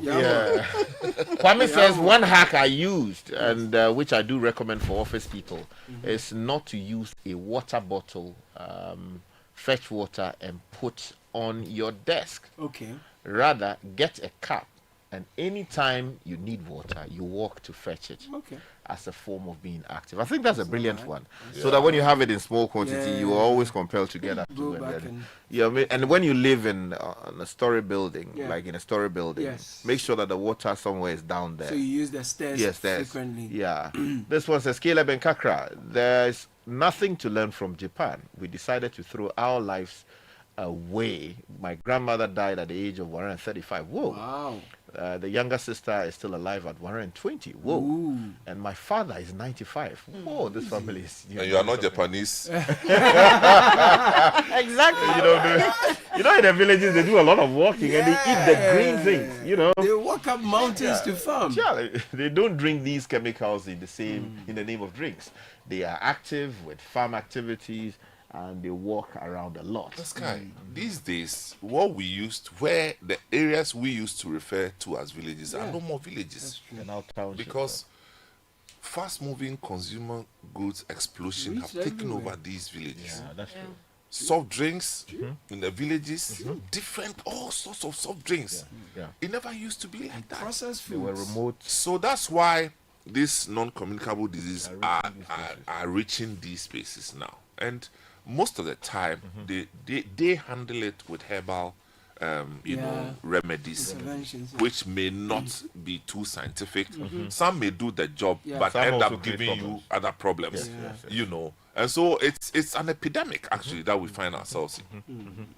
Interesting. So Nana says that in Ghana, stress alone after the age of 60 will kill you, especially when you didn't work in the government sector or you were self-employed, especially the market women and men who sell on tables. What can increase life expectancy in Ghana is the people introducing a universal pension scheme, we can pay all the elderly people to live longer. This one from Dela in Malajo says, please, the artificial spices are also a part of the problem. Of course. Sky, you made a point about this dynamite, and you know, our friend Richard says that, look, they even throw, he said they throw the dynamite which has injured a few of the fisher folk. Yeah. And they use substances, and now they even use detergents. Hey! It's not anything they can do to kill the fish. They buy, maybe they go and buy Omo or Tide or any of these detergents and then pour it into the water. Then it will kill the fish. They will end up eating it. Yes. Hey, why? That's very serious. We need intense education in that space to actually get people to understand that, yes, you want to catch the fish, but there's a proper way of doing it. And our good friend Richard Mastifu and his group, they've been doing some brilliant work in these spaces. Charlie is a lone voice. Richard has been doing this since, but Charlie still. You know, it's difficult. Well, Samen, some of the pieces of advice you have said earlier, no, you know, the Dynamic Friday people say it's a Friday. And on Fridays, usually you don't advise. So the masters should tell you that, no, it's a Friday, you know. No. But what just here? Friday night to the 1G. There's a quadan out there who got 20 I'll say about. You know, when you see somebody walking fast, it's not that he's going for a meeting. He may be running away from something or going somewhere. Oh my goodness. If you're looking for a best of flavor in every sip, please go for Piva beverages. We have Piva Cola, Piva Orange, Piva Cocktail, Piva Grape, Piva Tangy. Grab yours today, 0550-032-231. Find one at a local store near you. Piva beverages, a taste you will love. Let's talk about Jibu Water. If you're an entrepreneur looking for meaningful business ownership opportunities, or you have a dream to provide water in a more sustainable way, worry no more. Partner with Jibu through our franchise network, 500,000 Ghana cedis. With that, you can receive the equipment, training, and support needed to launch your own business, purifying and selling affordable, refillable drinking water. Let the dream become a reality. We have an exciting offer for new customers and businesses. We provide free bottles and dispenser machines for corporate businesses. So if you want to start smaller, you can become a Jibu distributor or reseller in your area. Call us 0302-528-669 or 050-984-5817. Jibu, a better life. Okay, Caleb, when it comes to business trips, you need to travel and travel well around your schedule. Fly Emirates to Beijing, Shanghai, Guangzhou, Hangzhou, or Shenzhen in the Chinese mainland with the convenience of daily flights from Accra via Dubai. On board, you can relax in comfort with world-class hospitality, explore up to 6,500 channels of entertainment, and stay connected with free Wi-Fi. Get more from your business travel with Emirates, your gateway to the Chinese mainland. Fly Emirates, fly better.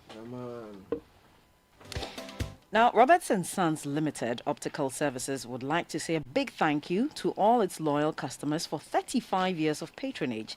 We couldn't have made it this far without you, and we appreciate all your support throughout these years. We invite all our customers to please visit us this 19th September to enjoy 35% off on all our lenses and frames. Hurry! Don't miss out on this offer. We look forward to continuing to provide you with many more years of comprehensive eye care services and unbeatable variety of authentic products. Terms and conditions apply. You can call or send a WhatsApp to 050-151-9111. Don't miss out on this offer. Visit us now, Roberts & Sons Optical Services. Seeing is believing. Oh yes, seeing indeed is believing. We'll take a very quick break. When we return, we take our attention to South Africa because there is a massive investment summit happening on South Africa and the opportunities there. I have some wonderful guests in the studio to tell you all you need to know about the South Africa Property Investment Summit. Stay with us. This is the Citi Breakfast Show, the city's biggest conversation. If you know these sounds, you didn't just live through the 90s, you lived the experience. Back then, connection took minutes. Today, it takes a blink. You express yourself with memes. You hold video calls across continents. You say hey to an AI who responds, "Hello, Kwame." You order rides, dinner, and dreams all from the palm of your hand.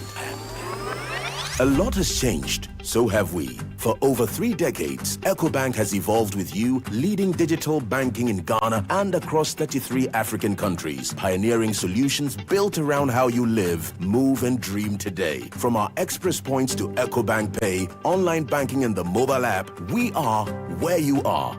Here for today, ready for tomorrow. Now, that's change. Powered by EcoBank. EcoBank, a better way to bank your way. EcoBank, the Pan-African Bank. Luckiest everywhere for everyone.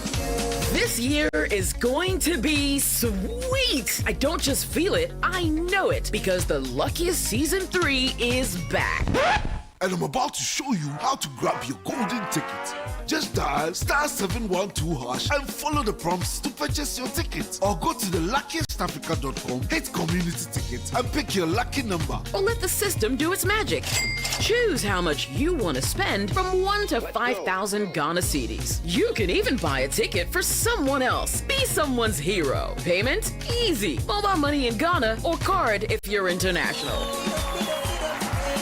One ticket can turn 1 CD into 500 times more. That's maths we love. Or your community could win 10 times more. So let's get lucky together because luck is everywhere. Play responsibly, not for persons under 18 years. This promotion is regulated by the NLA on the Caritas platform.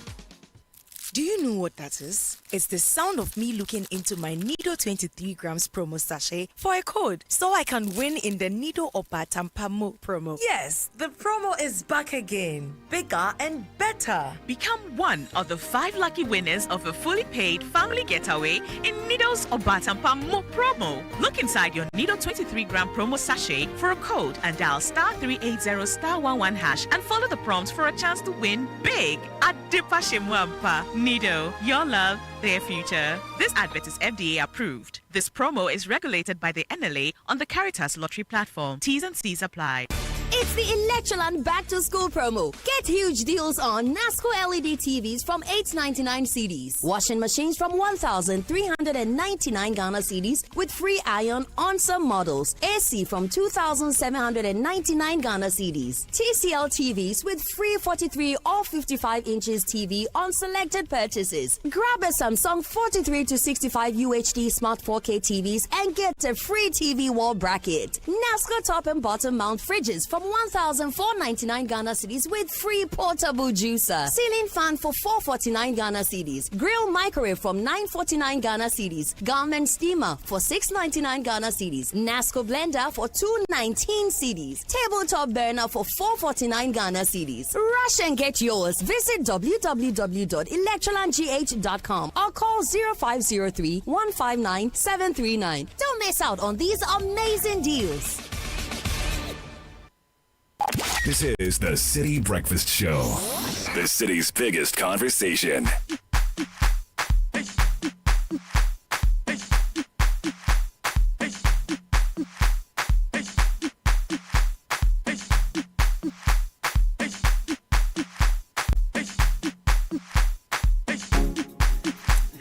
Okay.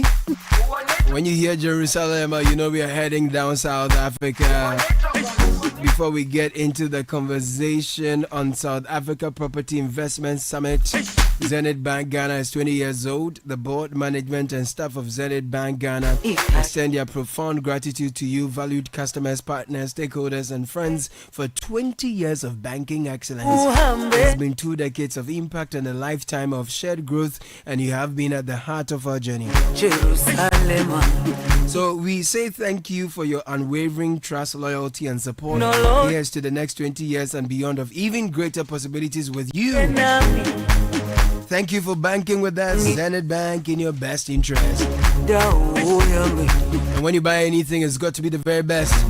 Diamond 42.5 outgrade cement, highest quality cement on the Ghanaian market. We've been here since the year 2000. We've put smiles on the faces of homeowners, block makers. We've supported numerous constructions with high quality brand, rated green by the EPA. We have the affordable 32.5 outgrade. Great deal for everyone, great value for your pocket.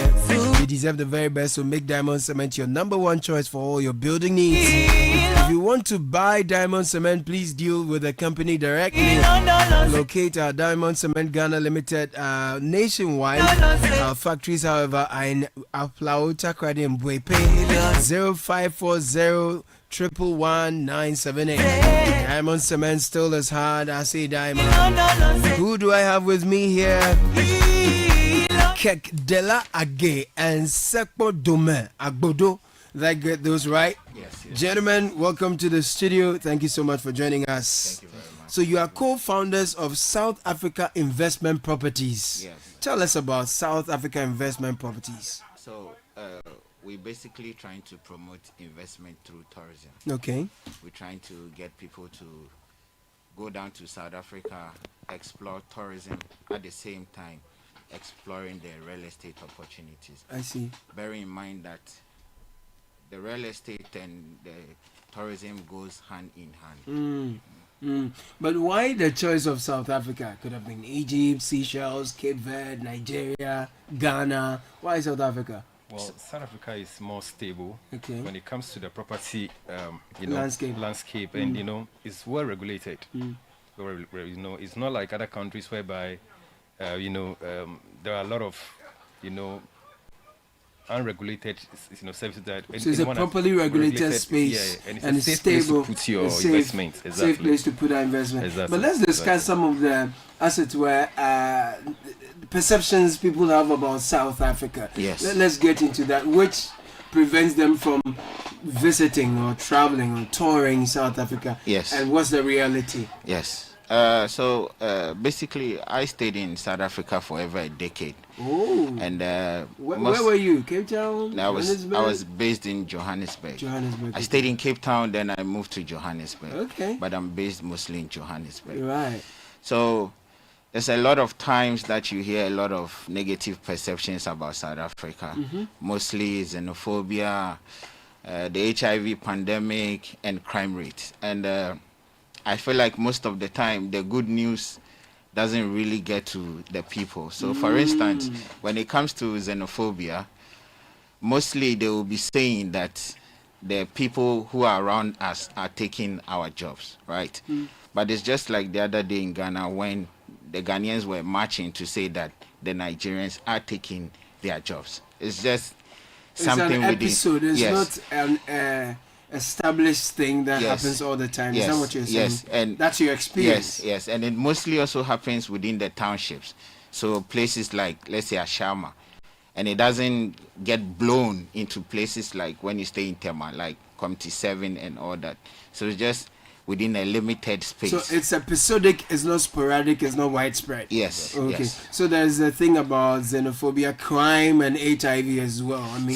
So with HIV, I think that we don't do South Africa justice because the country has far advanced in its fight against HIV. There's things called like PrEP and PEP, which is things that you take even when you sleep with someone and you don't protect yourself. So we don't get to hear a lot, but I can tell you that since I came to Ghana for about 2 years, there's times I've said to my friends, let's go and test, and they will always tell you I'm scared to test to know my status. So it becomes an issue of stigmatization where people feel. But in the country, you are advised to test, know your status, and government still pays you when government finds out that you've got So HIV. South Africa is a great place to live and do business from your experience. Definitely. Brilliant. Let's get into the South Africa property investment, right? Okay. Tell us about why was Ghana chosen. So there's an event, it's a summit. Yes, and it's a Ghana summit. is hosting the rest of Africa. Yes. On the South Africa property investment. Yes. Let's talk more about it. Okay, so basically when we came out with the concept, we decided to host it in Ghana. Okay. I mean, I'm from Ghana, and then when I spoke to some colleagues of mine, they were like, it sounds like a good idea, so let's jump into it. We're using Ghana because eventually what I've learned from the South African tourism industry is to promote a lot of local tourism. Recently, we've seen that the Ministry of Tourism has started promoting a lot of local tourism in Ghana, which is a good thing. So we're using Accra to create the program, and then when we eventually stabilize it, we intend to rather host it in areas outside Accra, so that it will promote a lot of local tourism. Right. I'm talking of areas like Koforidua, Ho, places like Kintampo, where people don't normally get to experience that side of Ghana.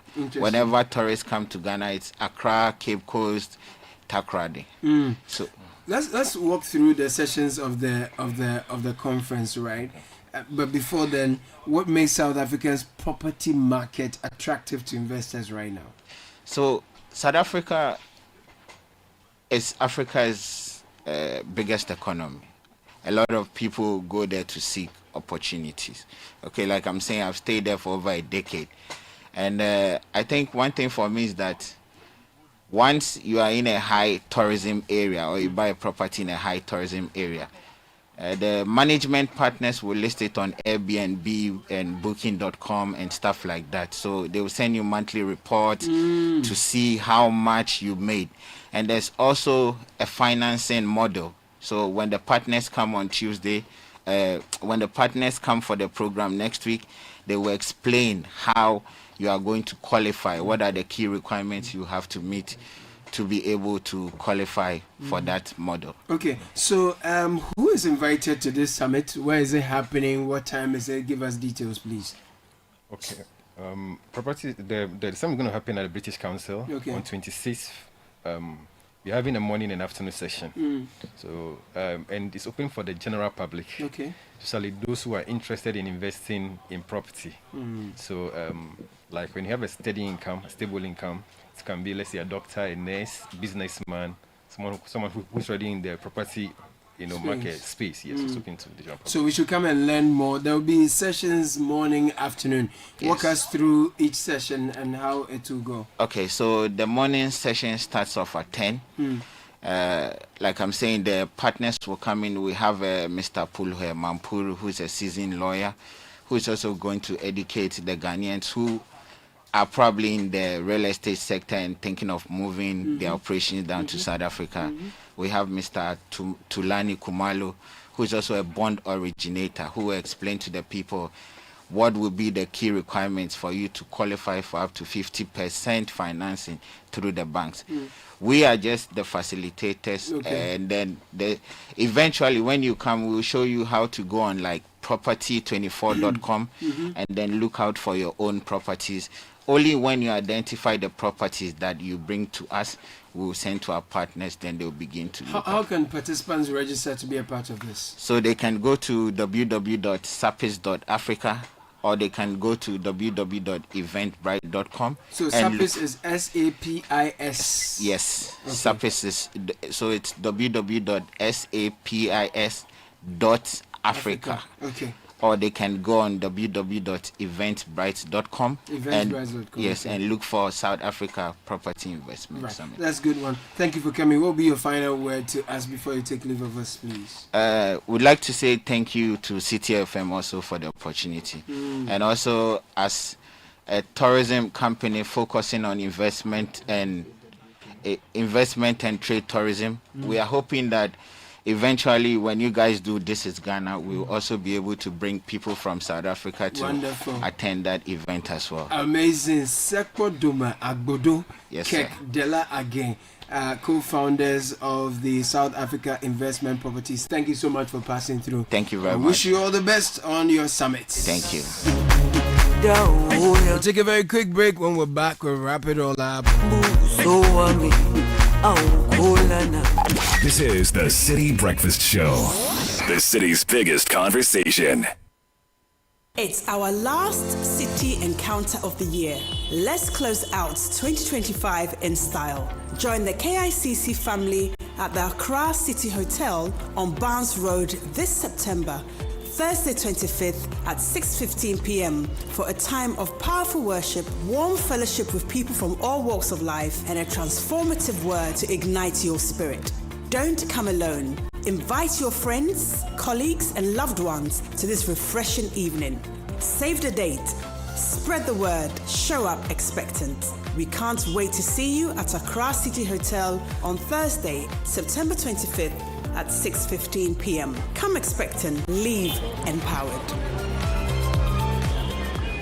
Are you hoping to start university this October? If you want a British degree from a world-class university at a fraction of the cost, then join Lancaster University Ghana in Accra. With a diverse student community, vibrant campus life, and up to 50% scholarship to support your study, Lancaster University Ghana provides you with a world-class education that creates endless possibilities globally. Don't miss this once-in-a-lifetime opportunity. Apply to join Lancaster University Ghana, where learners become leaders. Admissions are currently open for our 2024 intakes. Apply now for our foundation and undergraduate programs. For more information, contact us at +233 030 221 8989 or send an email to admissions@lancaster.edu.gh. Lancaster University Ghana, the only British university campus in West Africa. Me, dear, affordable cooking oil is everything to me and my family. Sure, when I discovered that Frytol sachets come in different sizes, are affordable, and can be used to refill my original Frytol bottles, I switched fast from these Bubi Mami oils for the frying of my buffets and for cooking all my favorite meals. Switch to Frytol sachets, your trusted and convenient cooking oil for all your Frytol bottle refills. You deserve a life of goodness. This advert is FDA approved. Listen up, this could change your life. The working environment is changing fast. You need knowledge coupled with skills, not just certificates. The Design and Technology Institute DTI is offering an incredible opportunity, the Precision Internship, a 6-month intensive training program in hospitality, precision welding, fabrication and spraying, fashion and apparel, electronics and electricals, CAD/CAM, and more. And guess what? It's completely free for fresh graduates and students just out of school. I thought it would be all theory in a classroom, but it's nothing like that. We are visiting industries, getting hands-on experiences, and even learning how to start our businesses. It's exciting. It's giving me real hope for my future. Opportunities like this don't last forever. Register now and spread the word. The PQ internship is brought to you by DTI in partnership with the MasterCard Foundation and Ascent Art. Visit pqi.dtiafrica.com or call 059-455-9187 for more information. PQ, wired for opportunities. Protect yourself from germs and bacteria with confidence. Cleanse hand soap effectively kills 99.9% of germs with every use. Perfect for all your hand washing moments throughout the day. Available in a variety of variants and delightful flavors. Choose Cleanse for yourself, your family, and friends. Make Cleanse your daily essential. The GC brand. It's all about you. This advert is FDA approved. This is the City Breakfast Show, the city's biggest conversation. Let's go! Come on! Oh yeah. Top of the hour. Thank you so much. Somebody say! For being a part of the show. If you've been planning and waiting for the right time to make your move, Stanbic Bank rates have dropped. This is the time. It's coming down. The rates have come down. So take those bold steps to fund your dreams with a Stanbic personal loan, vehicle loan, consumer finance, solar loan, home loan or credit card. Be unstoppable with Stanbic Bank. Visit stanbicbank.com.ga to get started. Stanbic Bank is coming down. And a happy birthday to Reverend Stephen Yanusam Wengam, General Superintendent, Assemblies of God. We celebrate you, sir. Oh yeah. It's a Friday. We are coming down for the birthday party bash now. or Shiba Yungo? Oh. We are all going, yeah, because the glory is coming now, you understand? Shiba's here with the news at 10. Good morning, Shiba. Good morning, Caleb.